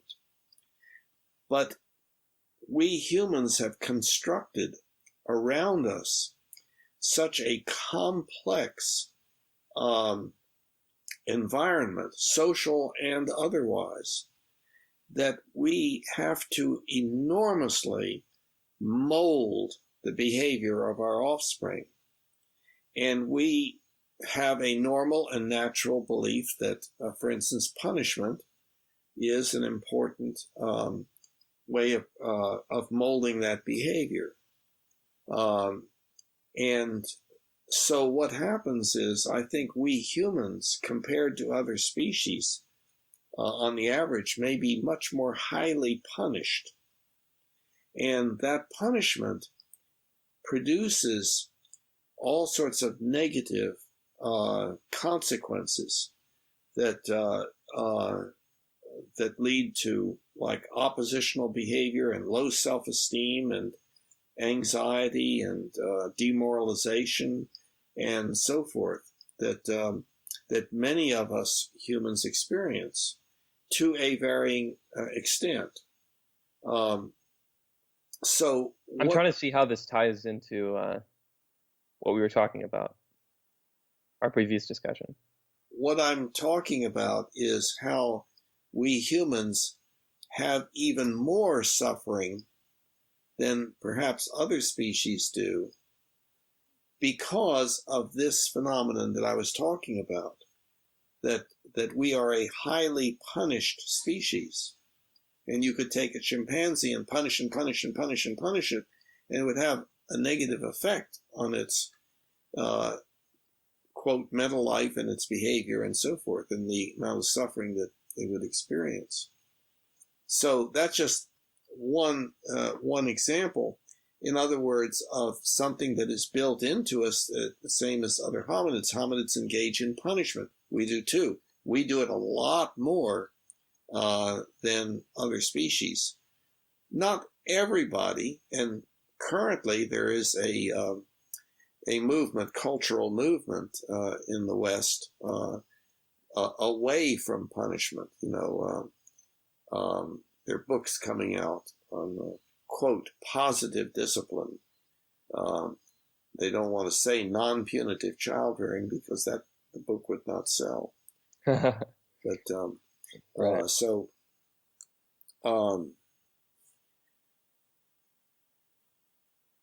I think, but kind of getting back to the beginning, how we started down this road, Right. It has to do with the importance of understanding what we are up against.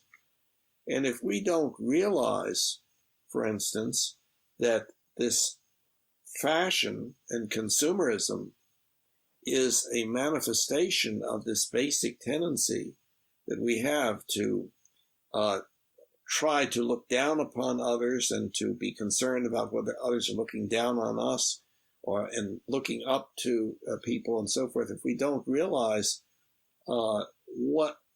what's happening, we can't begin to develop ethical principles about when that is okay and when not. And another example that comes to mind, we love to fight, and we spend a fortune watching fighting. Now, this may be getting less, I don't know, but people wanting to see Muhammad Ali fight and beat up somebody else and so forth.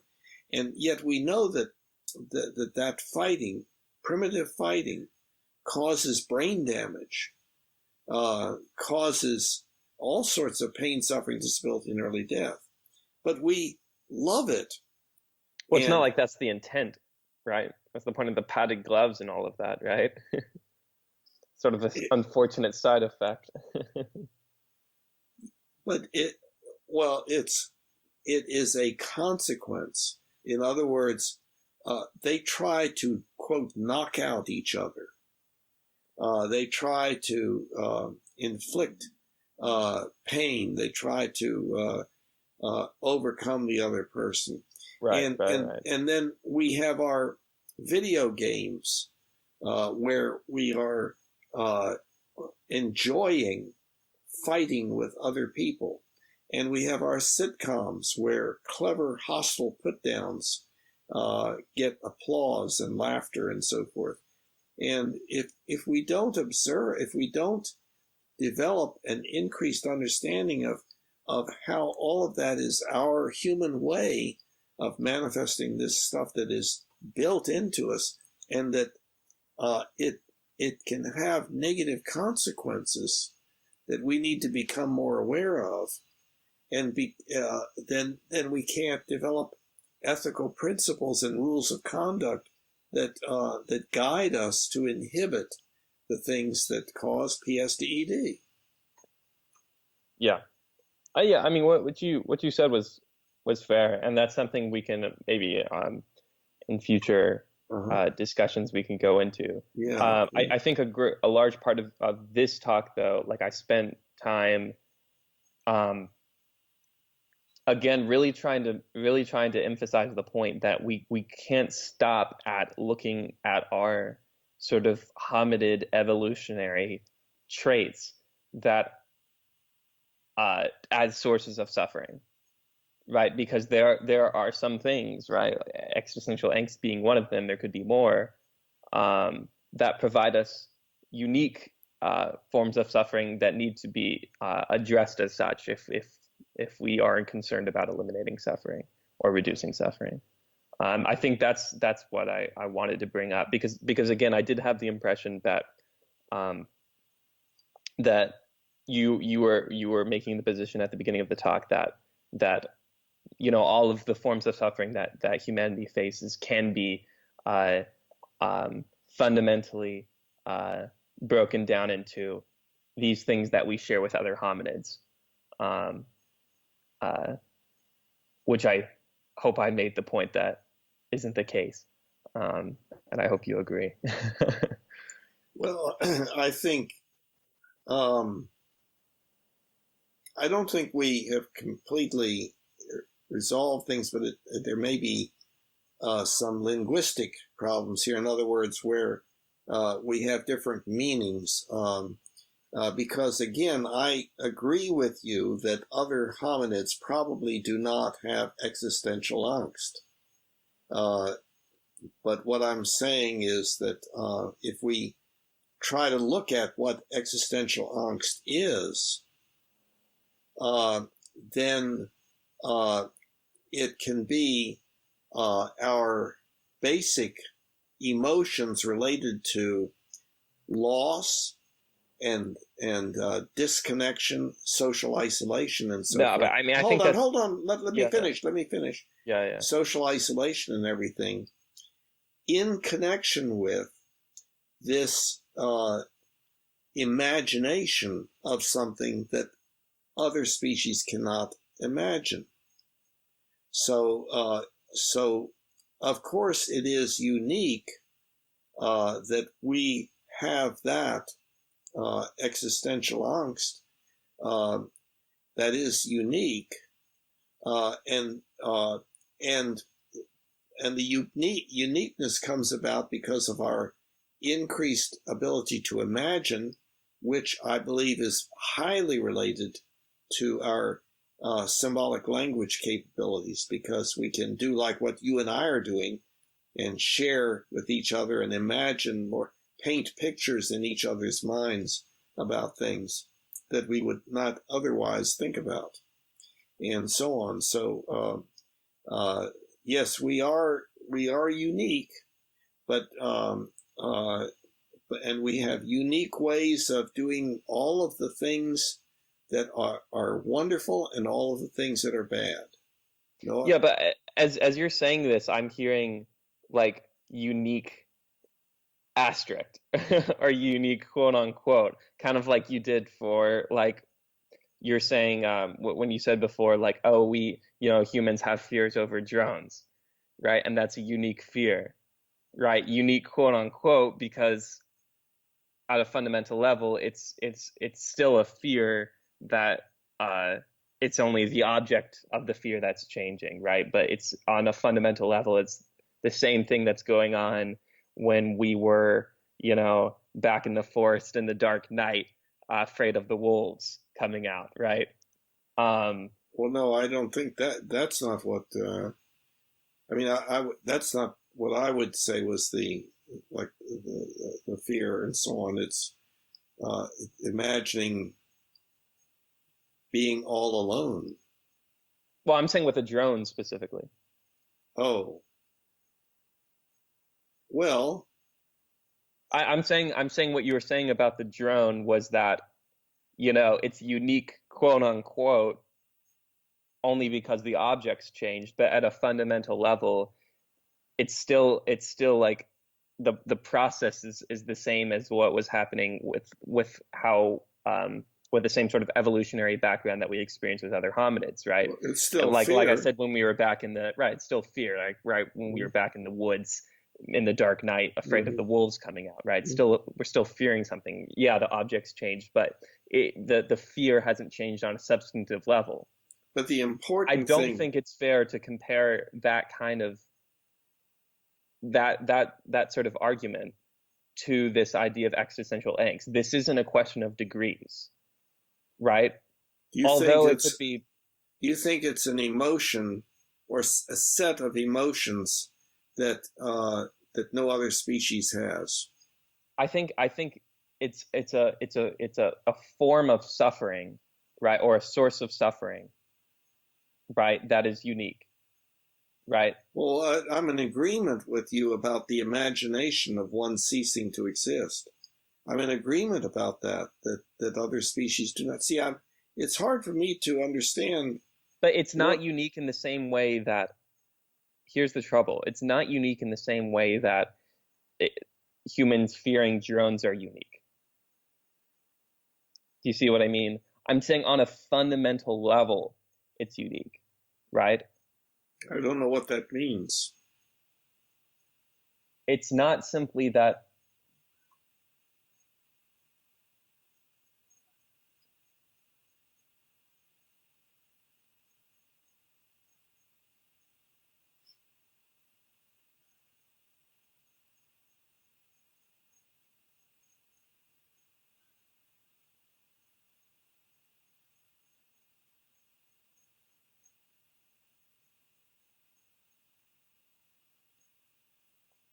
What I'm trying to say is,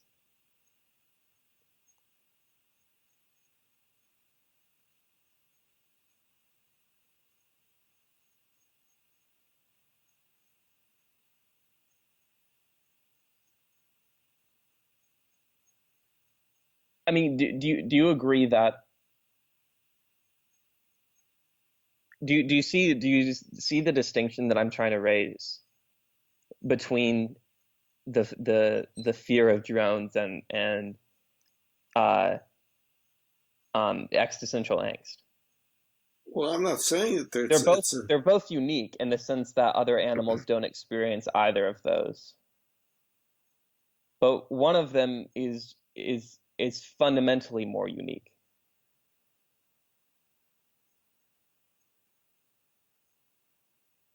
I don't know what you mean by fundamentally. I'm asking you to look at both of those forms of suffering Mhm. and determine whether you see some sort of qualitative difference between those. Well, now And qualitative, I don't know what you mean. There are differences. Yes, I agree with that. It's a different set of emotions. I agree. But those emotions are what are built into us that we're capable of experiencing. okay, how here's what I'm trying to say. Let me try another way. Okay. So with the fear of the drone, right? We can say that what's fundamentally going on is perhaps a fear of the unknown or the fear for our well-being or something else, right? Fundamentally, right? As in, right, break down into like the deepest level of what's going on in our psyche to I'm generate that fear. I'm not sure that I'm following you. This fundamental sort of thing. I'm not sure. I don't Like when understand. I say fundamental, I mean like what is it that's being shared between fear of a drone and fear of the wolves in the darkness, right? It's a fear of the unknown. It's the fear of our well-being, right? Those things are fundamentally shared across a whole sort of subset of possible objects there are to fear, but on a fundamental level, the fear is the same. I I'm not sure what you mean by fundamental, and um, I don't understand the confusion. Yeah, yeah, I know. Um, I just mean like that thing that on a deep level is shared between those, right? well, Like what's going on beneath the surface, right? Embedded into our psyche. I'm still I can't follow what you're saying. In both cases, there's fear and probably other emotions also. Um, um, in some parts of the world, one really has to fear the drone overhead, and recognizing it's not just the fear, it's sadness as one thinks about the possibility of not being with one's family again, and all sorts of things, Fun. and I'm anger and talking about the anger and anger and so forth. A complex set of emotions. drones bring on a lot of emotions, no doubt. But I'm talking. I'm picking one of the things, one of the components of the suffering, which in this case is the fear. Okay, and And I'm saying that what is happening in that case with someone fearing a drone uh-huh. is fundamentally similar to any number of other fears in people's lives, right? All the way tracing back to before civilization, Yeah. in the wolves, right? And we could describe You that. We broke could up describe there. that, like I So said, as a fear. you wait. You broke up. I couldn't Right, and understand what you said. we can describe that as like I said before, as a fear of the unknown or a fear of our well-being or something like that, or concern for our well-being and fear of the unknown, right? As maybe sources of on some deep level of our psyche, what is generating that fear of the drone or fear of the wolf or fear of the other tribe over the hill. right? And you could say that that isn't something unique to humans, right? Because no doubt, bonobos or chimpanzees experience a similar kind of fear. Yes, the object of the fear is different than a drone, right? But it's still fear of the unknown, concern for well-being, uh, is happening and occurring and generating to, uh, fear of the opposite tribe or whatever their predator is, or et cetera, et Yeah, cetera. but I'm having difficulty understanding where there is disagreement between the two of us, because Well, I've I agree with most everything you're saying, but you're saying, though, there's something, Bill, you're missing. well, the only reason I've been on this point for like 15 minutes is because you kept on saying that you didn't know what I meant by fundamental. And I Right. was trying to make that clear because I was using it to make my point over with existential angst. And I felt like I needed to make sure we both understood what I meant, what I was saying. Well, I still, I still don't know what you are meaning by fundamental as being used in this discussion. That seems to be. I gather that there's some difference here, but um,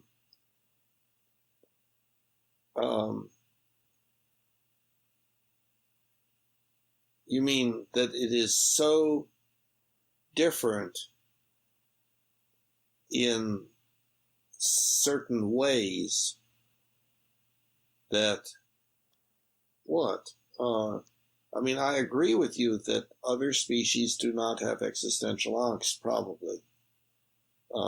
Yeah, but I I'm the reason I'm not satisfied with you saying that Okay. is because I think you're viewing that statement in the same way you would view the statement as human being or other animals don't have fear of drones. Because they're not able to. We humans, because of our language and everything, have become much more capable of imagining ceasing to exist, and using our imagination as to what happens when we die and so forth and so on. Right. So those are like fundamental things, right? Like a fear of the drone isn't fundamental in the sense that there is a broad category of fearing unknown and fearing things out of concern for well-being, right? Just like you can say fear of drones, fear of other people over the hill, fear of the darkness, fear of wolves, fear of So, fire, okay, whatever, so you're right? saying But exist. all of those things that I just mentioned have some kind of uh, uh, similarity, right, underneath the surface, right? What I'm calling the fundamental, right? The fundamental thing that's going on is fear of unknown and fear of concern for well-being, or fear of unknown and concern for well-being, Well, there are all right? So, sorts of fears that we can have: fears of going hungry, fears of dying of starvation, fears of I mean, not really, because like, okay, so out of fears of those two things, we can say fear of fear well-being fears or of fear of suffering. fears of failing in examination. Okay, fear of suffering, right? Maybe out of social, Well, fear uh, is a form of suffering. Maybe we're maybe fearing. that's You could fear fear. maybe there is some difference in meaning of the word suffering. Actually, You think that's I possible? don't think that's a Okay. important point here. Okay. Um, but out of all of the fears that you listed, there's some things going on under the surface that draw those things together as similar, right? In the same way that you've done repeatedly with saying that a lot of the suffering that we have are all forms of the effects of tribalism or the dominance hierarchy. Now, wait a minute. I'm not saying that Lives. I'm not saying that all of our suffering is caused by that. No, I said a lot of them. Yeah, a lot, but there are Right. other things too. Fine. Yeah. Yeah. Yeah. Sure. I'm not saying you said it was all. Right. But I'm saying that, like, when you talk about how a lot of the suffering in our lives are caused by this idea of the dominance hierarchy, right? Yeah, a And lot, how but not all. But not all. I'm not saying you are, right? Uh-huh. Okay. Okay. Um, I'm saying that how I would describe that, right, using the verbiage I've been using, is that these lots of the suffering that we're going on are sort of manifestations of the imposition of the dominance hierarchy on our lives, right, leading to the suffering that we have. So on a fundamental level, it's this dominance hierarchy that is causing this suffering in our lives, No, no, or no, at least no. Much, buying into the dominance hierarchy, or however you want to say it. many more things than that. That's just one. But Yeah, I'm it's saying a for the set of things that the dominance hierarchy, the set of sufferings that the dominance hierarchy produces. For okay. those things, the dominance hierarchy is what is fundamentally causing that suffering. It's our behavior that is motivated by that, by the natural motivations that we humans have that cause us to do those things, and we take them for granted. And we should, I believe, stop taking them for granted and understand what it is that we're doing and why. And I think we are Yeah, yeah, yeah. beginning to do that. I think that is happening, but we've got a long, long, long way to go.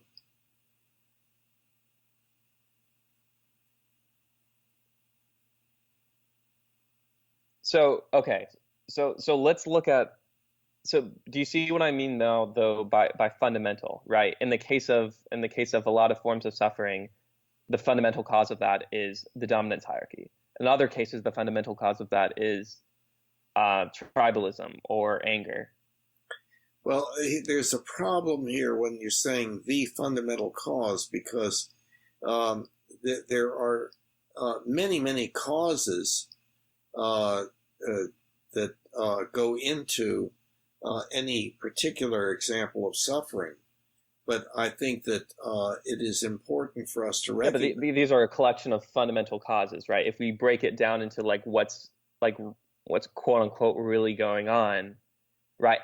At least on the level of abstraction that we would con concern ourselves with doing something about it, right? Like you very much I think it's. often do, I right? think Because you the level of abstraction that you concern yourself with, say the problem of uh, going to the mall and being self-aware of what you have on your body and feeling like you need to buy, whatever in the storefront mirror in order to satisfy the the you know the burning feeling inside that you're not good enough and that you need to have some whatever. You know what I'm saying, right?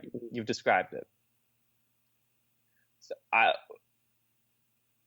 what I'm saying is, like, this is another way of saying that, like, the dominance hierarchy is the level of abstraction that we'd concern ourselves with doing something about eliminating that suffering, right? We would I didn't follow recognize. that. I didn't follow that. So if we want to, if it is indeed the case that someone is buying clothes because they're concerned with how other people are looking at them, and concerned about themselves in the dominance hierarchy, right? We would have the level of abstraction of the that the problem is existing. We would have. I'm sorry, let me back up. Let me rephrase. We would have we would take on the problem that is occurring, the problem of suffering that is occurring for that individual on the level of abstraction of the dominance hierarchy, right? And that's what you often do, and you would frame it as this is the cause of that is producing that suffering. And if you want to eliminate or relieve that form of suffering, then we would do something about making that person not so concerned about however they're perceiving themselves in that hierarchy. Right? Is that fair to say? It's sounding kind of right. I think it's a very complicated sort of thing. It's not like that everything that our motivations caused by the dominance hierarchy phenomenon brings about are things that we should stop doing. But I think that it's important to reassess things like that. For instance, to what extent should we require of children that they get a basic education in a list of things at maybe the same rate, as opposed to tailoring the education of the child to the child's particular aptitudes and interests and so on? Should we continue to grade the student? And what is the effect of grading? What is the effect? Obviously, the high achiever gets a lot out of it, but what about those who cannot achieve as much? What does that D or F, what effect does that have on the life of that child? So we need to rethink, I think, our basic ways of educating children, just as one example. And we need to figure out how to, as humans on this globe, emphasize sitting down and talking with each other and listening to each other and trying to understand each other, as you and I are doing, internationally, as opposed to, well, I refuse to talk with that leader of that country until the leader submits by doing such and such, and that meanwhile we're going to do war games to instill fear, and impose sanctions and so on and so forth, so that we have to, I think, reconsider these basic ways that we automatically do things. There's a whole lot of thinking that needs to be done along those lines, and how our democracy is run currently. It's it's doing a fair amount of good, but there's so much defect in how it's functioning, that people are recognizing. I mean, there's lots of room for thinking about issues in a very basic way and recognizing what it is that we're dealing with, and how we can channel our emotions and our behaviors in a way that reduces the amount of PSDED that we inflict on each other and on ourselves. So what I'm basically saying is we need more in-depth understanding and recognition of these things that we are just automatically living out and giving no thought to. We need to think about them, increasingly worldwide. How can we become the kind of species that we perhaps can become, that we've never seen so far, although we've seen little examples of how we can do things so much better, how we can do something different than fighting, for instance, using that, because that seems to be a very, very, very prominent part of what causes our pain, suffering, disability, and early death. It's not the only thing, but it's a big component. our tendency to fight and our love of fighting, the joy that we get out of fighting and conflict. And you can see it in small children. They love to fight. And there's play fighting and then actual fighting and people crying and, and so forth. And the bullying that occurs that is so terrible. All of those things we need to understand that in greater depth and to start developing ethical principles and rules of conduct that diminish that kind of behavior, and that where we get social reward for doing things in a far different way, for understanding each other and bonding with each other, like the Christian loving of one another and so forth. We need to really emphasize that. And it needs to be in the primary place where we work on such things are religions. That's where that needs to be taking place. And of course, in many other ways. And so we need to get away from our tribalistic religions that say you have to believe this or you're not one of us, or you better not let us know that you don't believe the way that you are supposed to as an act of obedience and so on. There's so much that needs to be accomplished. We are just a toddler compared to how we might become in the future, if we're lucky and if we work on it.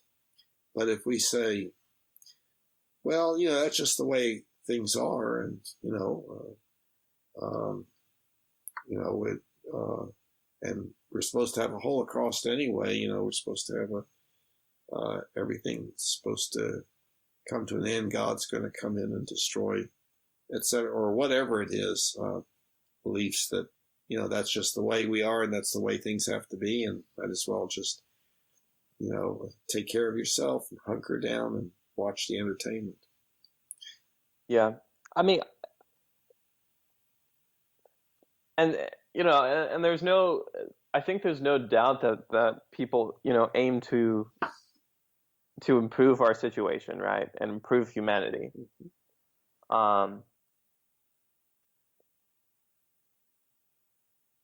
Just how much like government and law has developed, slavery and human rights over the last 100 years or so is a sort of recent example.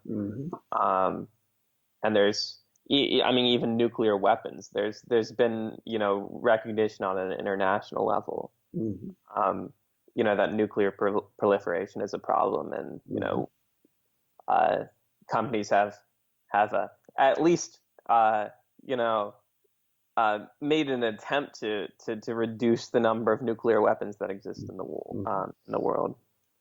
So there's no doubt. Sometimes I think that it's a little maybe presumptuous to sort of label the whole trend of humanity trying to develop itself as Humanianity. Because I don't know. Because we've really been doing that since the beginning, right? Since we lived in the caves, Well, no, I think that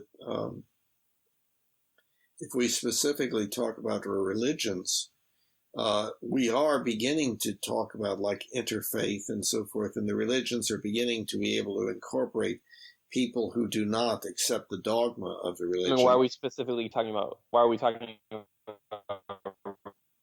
religion? Now you kind of broke up there. Why are we specifically talking about religions? Is that? Yeah.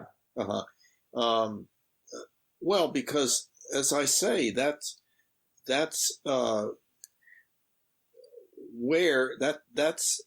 where we work on our ethics. That's where we come together for the purpose of working on our ethics and how to be a good person and so forth. But the religions are stuck very much in the past are authoritarian, tribalistic. You are either with us or against us. If you believe the same as we do, you can join us, but don't question or challenge what we believe. Just get out if you and we. Yeah, I mean, it's not like religion is the only thing, clearly, right? Because, Right. okay, one, if you're going to talk about like ethics, why not just talk about ethics? Well, I think I've expressed that opinion before. You know what I mean? yeah, If but you're talking I'm about talking. ethical I'm systems, there's a lot of conversation and thought that's gone into ethics in the past couple thousand years well, of that course. have existed outside of religion. Of Um, course, two people getting together and talking and saying, what should I do about such and such? Here's right. this person did so and so. What should I do? That's Or talking I mean, about ethics. But even what we're public talking about is and especially if we're going to we're talking about specifically social entities, the purpose of which is to work on such things together to uh, to figure out how we should live our lives. There isn't any other social institution that has always existed. I mean, that has been labeled in any way. It's not our libraries. It's not our universities. I mean, that's available to everybody, and that is kind of an accepted part within a culture of everybody's life. Um, the religions have been the place to do that, and but they and we humans have a long way to go because that tribalism that we're talking about has been a part of our religions. We need to get beyond that, and we are starting to do that with things like interfaith activities and movements and developments and so forth. So, so do you think that the level of so your impression is that the level of addressing like these problems that occur on a societal level must start sort of out of um, grassroots um, a sort of grassroots sort of change of ethic that starts in our churches and religions. it's starts in many ways, like in our child rearing. But Well, it has to start with the parents if it's going to start in the child ringer, right? yeah, Right. okay. And so parenting is something that can be discussed within religious organizations. That's what I mean. That's what I mean. Yeah. So it starts in the sort of. And there are other So things. I mean, yeah, there can be a course in a university about child rearing or something like that. But I mean, but there is, right? yeah, that's right. But what is the? I use the example of if I go to a new town and I go up to somebody on the street and I say, "I'm new in town. I don't know anybody, and and I don't have any money really, but I want to work with others on how to be a good person. Where can I go?" Well, what is the first thing that will come to a person's mind? Well, the library is just down the street there, or, well, there's a really nice pub over there. Well, you could, the university has some free courses. No, they'll say, well, there's the church there and the synagogue there and the temple there and so forth. That's where people work together on how to be good people. That is the accepted social entity for that purpose. But of course, we're always working on how to be better people. we talk with each other about, as I said, about, how should I handle such and such situation? What should I do? And we're working on it in child rearing, helping our children to understand what they should or should not do. And so it's sort of like a part of the idea of humanity that maybe someone, walks into the town and maybe they don't want to, get all sort of lost in the sort of like theistic, component of religion and, the authority and tribalism, etc. They just want to narrow in on like the ethics. Mm-hmm. Humanianity is sort of doing something about providing a person a means to approach it that way. Humanianity is the tendency within the religions to move in that direction, to get away from the tribalistic creed and dogma sort of thing, to the ability to have to challenge any set of beliefs or ways of thinking, and to share and compare ideas and so forth. You see that to some extent in some of the religions. In others, you don't see it much at all. And we've got a long way to go in that direction. So I'm saying that, this Humanianity thing that has been developing for a long time now is of the nature of an exponential change, in that at first you can hardly see any movement, and then you begin to see a little bit more and more, until finally it really takes off, just like our science and technology. We developed the wheel and other things and so forth, and then farming and how we do that, and the development of weapons, et cetera, et cetera. So I'm trying to understand what would the logical conclusion of that be for like religion? Like what would religion look like at the logical conclusion of humanity, right? Like presumably maybe like the Vatican wouldn't exist, right? Because that's an authority. The Vatican might exist, but would be significantly different. I mean, the church would have to be decentralized, right? Well, I don't know. I don't know. Centralization has to do with organization, but that you could have a very well organized organization that allowed people to that facilitated people talking with each other and understanding each other and challenging each other's ideas and trying to arrive at increasingly beneficial agreement and so forth, but always with the ability to challenge whatever has been arrived at so far.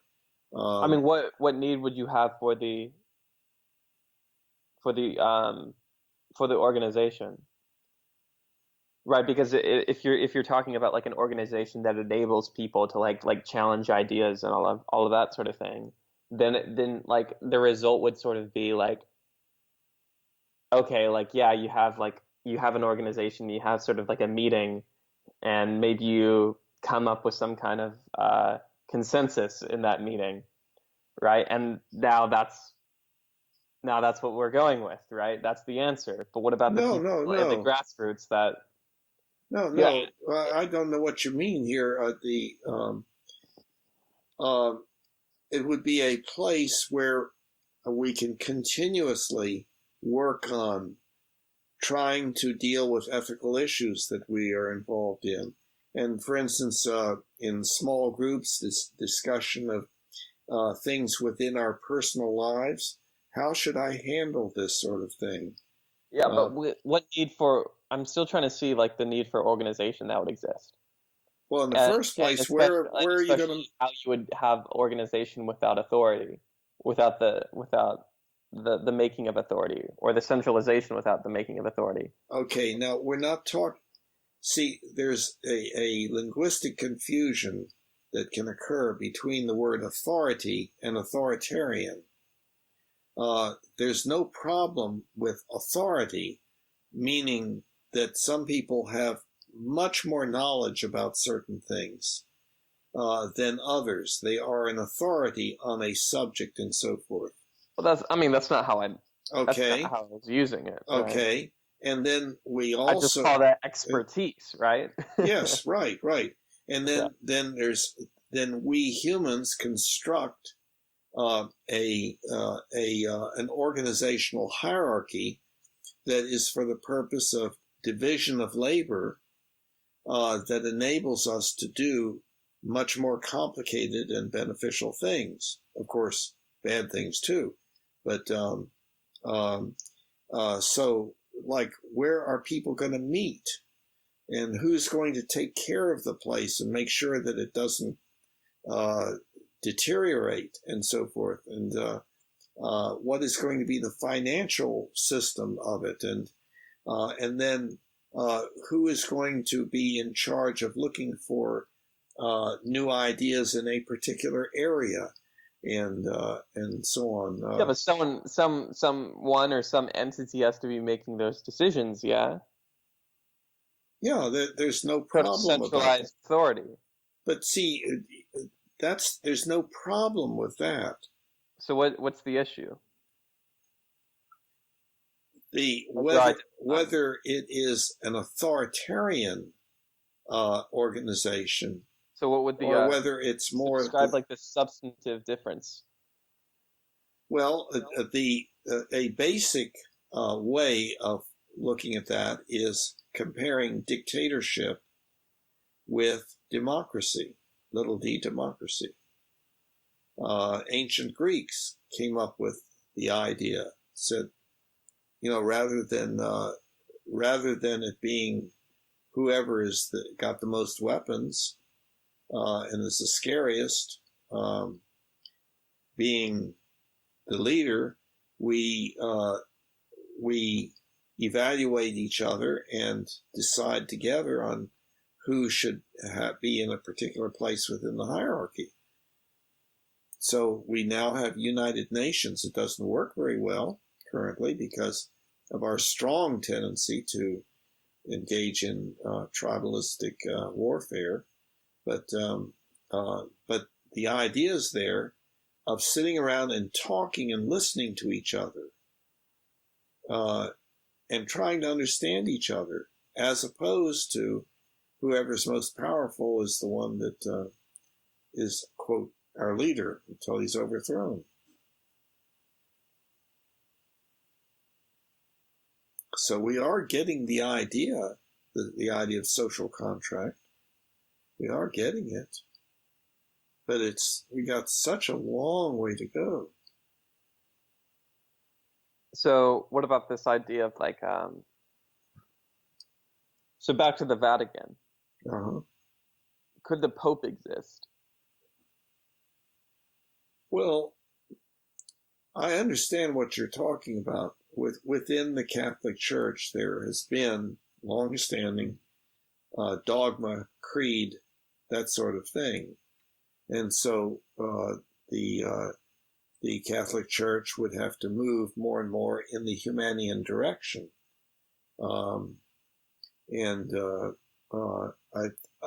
I gather that Pope Francis has moved a little bit in that direction.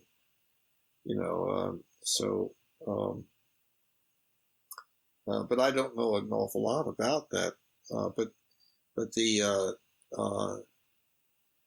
I think there is the increasing welcoming of the ideas of difference of opinion and different approaches to things, and concern about those of us, those who are not one of us by virtue of saying, I believe, da da da da da. I'm trying to understand like if this idea of like this sort of like divinely appointed authority yeah, well, could be consistent. That's authoritarian religion. Yeah. And so as like divinely appointed authority isn't like the Pope, Yeah, no, I understand what you're talking about. our religions have always been primarily very much authoritarian. And the movement away from that toward the social contract and toward the welcoming of diversity of opinion and sharing and comparing and working toward cooperation and so forth is something that is emerging within the religions. I mean, could you have like Catholicism without like a pope? Well, it depends on what the significance of the pope was. In a democracy there can be a leader that is appointed by everyone and is put there by the populace,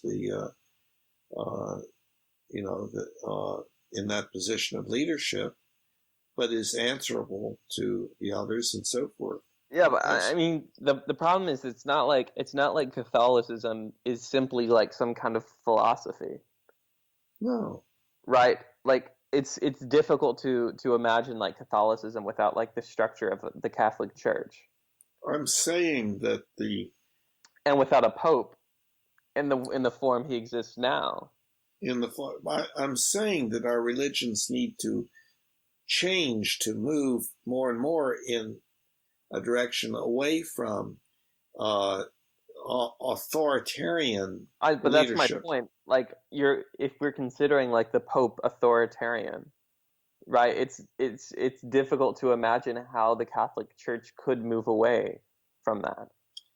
It would take a long time, but I think that it is beginning to move in that direction from the little I've heard, about what Pope Francis has been doing and how they're handling certain ethical issues within the church and so on, becoming more answerable to the membership and stuff like that. But no, I don't think that like next month or next year that the church will become 100% Humanian. No, of course not. I'm saying we as a species are just a toddler. We have a lot of growing up to do, a lot. And but the logical conclusion, if you're taking like Humanianity to like the logical conclusion of say applied to the Catholic Church would be maybe some sort of democratic structure. Yeah, probably of the Catholic so. Church, right? Without the Pope existing as he in the form he does now as this authoritarian figure. Yeah, I think that the religion would move away from that particular way of viewing things. Yes, but the Pope presumably would be chosen by virtue of being extremely knowledgeable and capable of facilitating growth within the organization and so on. Not just that, God proclaimed him to be the leader, I mean, there seems to be, I mean, if you're a Catholic now, mm-hmm. It'd seem difficult to prefer a human-appointed elected pope over the divinely appointed one. Well, I understand that. I mean, like in any time Pope, frame, I think, right? Give it 1,000 years. The Pope is chosen by other humans, right? I think in practice, but I think that in practice, yes. Yeah, I mean, yeah, today, right? But I mean, I think he's still considered like, like a divinely appointed figure, right? You can't have. It's not like the voice of God comes down from the sky, and, Pope Francis from Argentina or Venezuela or whatever he's from, but it's the principle, right? Well, what's the principle? I didn't understand. It's the principle. You mean, what are you referring to? Well, I mean, if you're taking humanity to the logical conclusion, you couldn't have like this authoritarian leader viewed as like uh, echoing like the voice of God, you know, um, Well, there would be different ways of to us. looking at that. Some people would say, we have chosen this individual because God has brought that about, or something like that. Or this person seems to really, as far as we can tell, have some really good ideas about the nature of God. But I think it's more complex than that.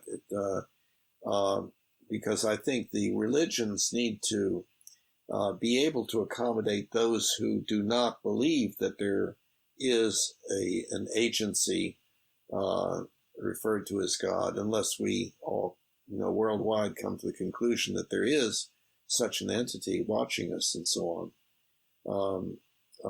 You know, uh, but you're saying that, yeah, some of the religions are certainly not anything like the Humanian ideal.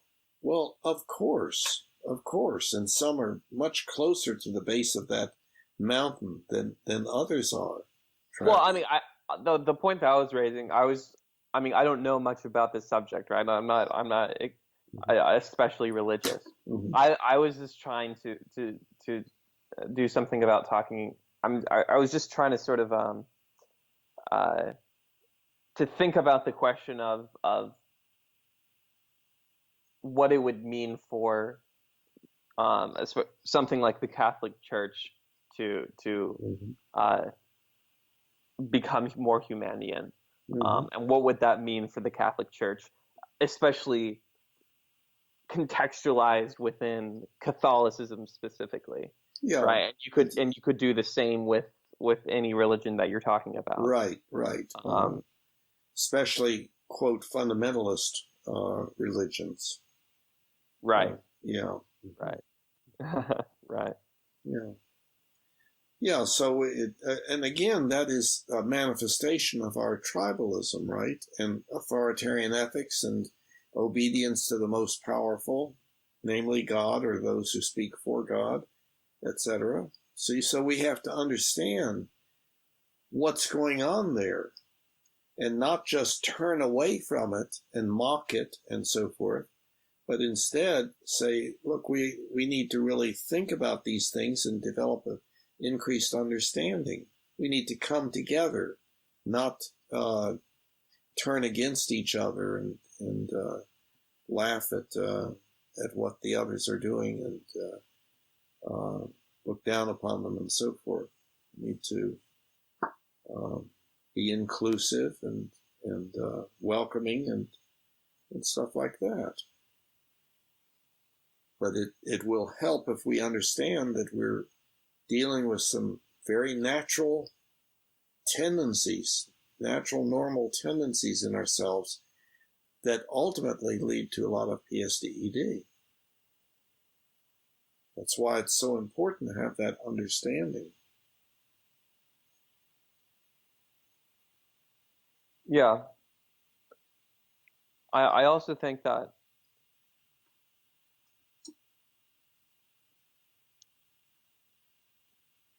thinking more about like religion and how it's sort of conceptualized. I think it would be sort of hard to move away from. Well, let me back up for a second. I think it's often viewed as the case within religion that that you have God, and God is this like source of like moral authority, right? I mean, you can't That's, however Humanian you get, you're not really going to do away with God as a as a sort of authoritarian moral figure. I feel like, well, I think right? that's because you are If you're going to see it, conceptualizing your unless concept you of conceptualize God. your concept of religion is of typical relatively fundamentalist religion, but No. but I'm saying within like any but like within theist religion, but within churches and other religious organizations, there are people who are non-theistic. No, I'm saying in typical theistic religion, Right. not fundamentalist religion. I'm Yeah. saying Well, what take a theistic religion. all you're saying is what I'm saying is that we are just a toddler. We've got a long way to go. Well, I mean, you saying that implies that the way to go is moving away from theism, and that may be the case. I don't know. Moving away from authoritarian ethics. A person may indeed have a strong feeling or impression or belief that there is a God and so forth. But the problem is that we humans need to work on our basic ethical philosophy, I understand that. and to say it's dependent upon the wishes and commands of an entity that nobody can agree with is not going to work. So we have to have an ethics that an ability to work on ethics that is not based upon the ethics of obedience, but instead the social contract. I mean, I just think there's a problem because if you look at again like any theistic religion, Mm-hmm. you get a pretty sort of consistent view of God as a sort of like authoritarian moral figure. Well, I don't agree with that exactly. I think that that there are different concepts of God, from agents that are rather mean I'm to saying within hold on, theistic let me religion. Yeah. finish. Agents that are rather mean to agents that are loving to entities that are in everything or are like in panentheism and so forth. There is a wide range of ideas about God. I mean, fair enough. Let's talk about like Judeo-Christian religion. If you're talking about like the Judeo-Christian God, you don't have to be fundamentalist, right? Um if you're at all talking about some sort of like theistic religion dealing with a Judeo-Christian God, you're talking about a moral authority. Well, but there is a movement within the religions to a greater or lesser extent away from that, a recognition that that's not being very You successful. think we're moving away from like you think Judeo-Christian religions are moving away from like the conception of God as an almighty, all-knowing, Yes, all-powerful like moral figure? yes, yes, that's right. And I have been in groups in churches that indicate that.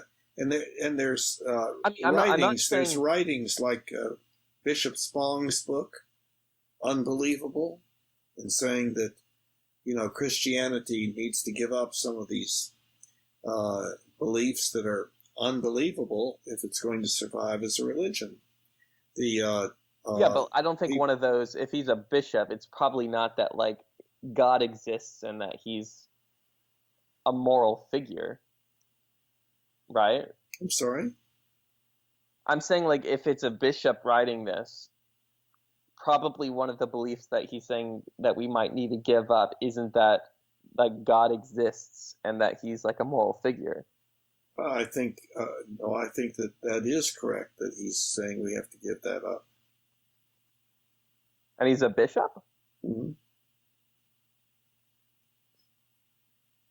There's a lot going on in the religions that people who do not participate in them don't know about. So he's a Christian atheist. Yeah, Like this bishop you're talking about. Like I know of I'm aware of like Christian atheism. Yes, okay. But so all of this is to say it seems like that you're, I mean, and it's possible, but so you're saying that the logical conclusion of where this is going is that Christianity or like that religions in general become non-theist, become non-theist. Not necessarily. All that I'm talking about is how we develop our ethical philosophies and to work on them not by determining what we should or should not do as an act of obedience, but instead by our working together to understand what we're dealing with, understand what's in ourselves, and so on. The point I wanted to get to though was that I think there's a difficulty that will present itself. Not to say it couldn't be overcome, but like that would seem to exist sort of implicitly in religions with the idea of God as like a moral authority. Is that true? Right? Like in Buddhism? No, I'm saying in religions that view God as like a almighty, all-powerful, all-knowing moral authority, like especially in like Judeo-Christian religion. But see, we're saying make up the predominant religion. We're saying the same thing. We're saying the same thing, that the religions have to change. Well, hold on. I'm sorry. The point I'm making is that in these religions that have this view of God as this moral authority, I think it's going to very naturally be the case, and it has been the case, right, historically, that the religion has taken on a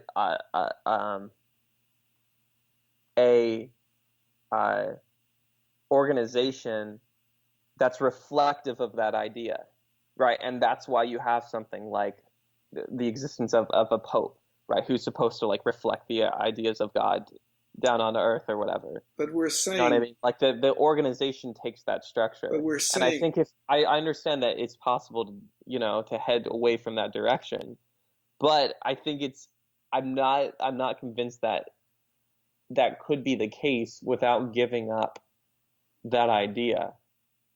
And it could very well be. Yeah, maybe that idea will be given up. I don't know, but the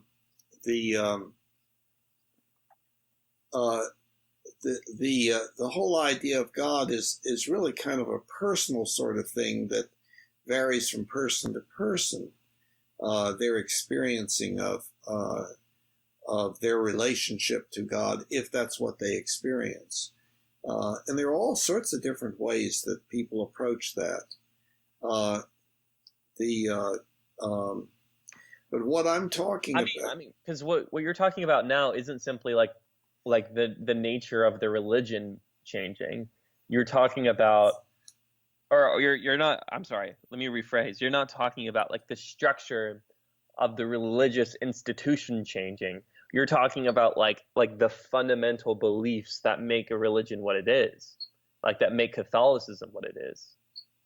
Well, right? You're saying you think that it'll trend out that like we become less and less, religious in the generally used term, right? Of like this idea of an all-knowing, powerful God. Yeah, but that religious Buddhism is not of that nature, and their Unitarian Universalism is not of that nature, I completely understand that, but you think that our religions will head in the direction of those, of Unitarianism and Buddhism, that have that sort of. I think Unitarianism is an example of the Humanian development of religion. Yes, I believe that's an example. I believe there are religions are changing, some more than others. There's still some that are down at the bottom of the mountain, so to speak, are very But you would like to fundamentalist, see it very head that way. fundamentalist. You would like to see it head that way, like in the I think it is happening. in the direction of Unitarianism, or Well, I think Unitarianism is one path, but in the direction of Unitarianism. well, I'm not saying in the direction of Unitarianism. I'm saying Unitarianism is an example of movement in that direction. I think that's further up the mountain than certain fundamentalist religions would be. That are some religions are very fundamentalist and very authoritarian, and you better believe exactly what you're supposed to believe and so forth. And then there are other religions that are very open to everything, including atheism and so on, but still are working on this primary thing of how to be a good person. How should we live our lives? What should we think? What should we feel? What should we do to make the world a better place within ourselves and around within our sphere of influence and so on?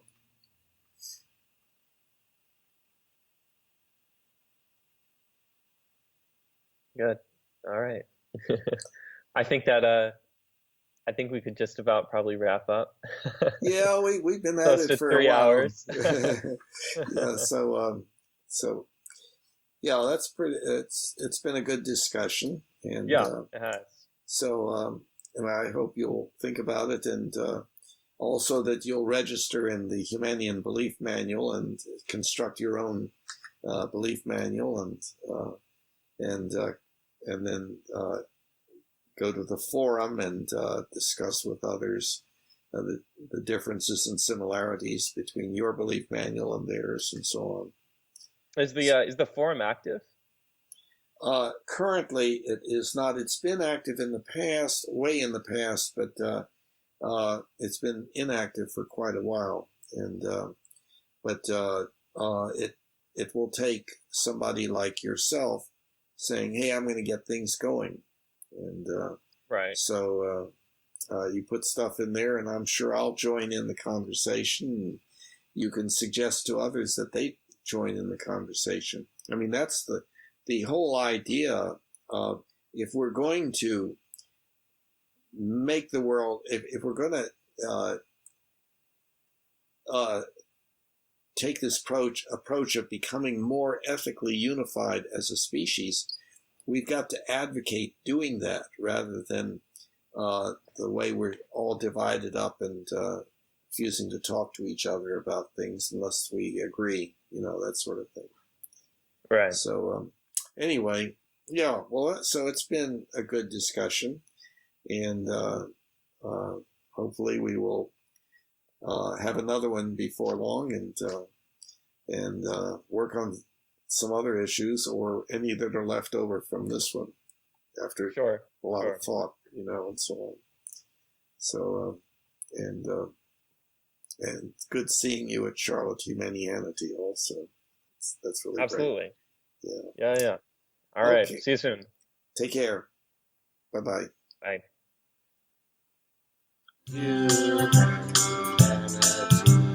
Now we all can see humanity,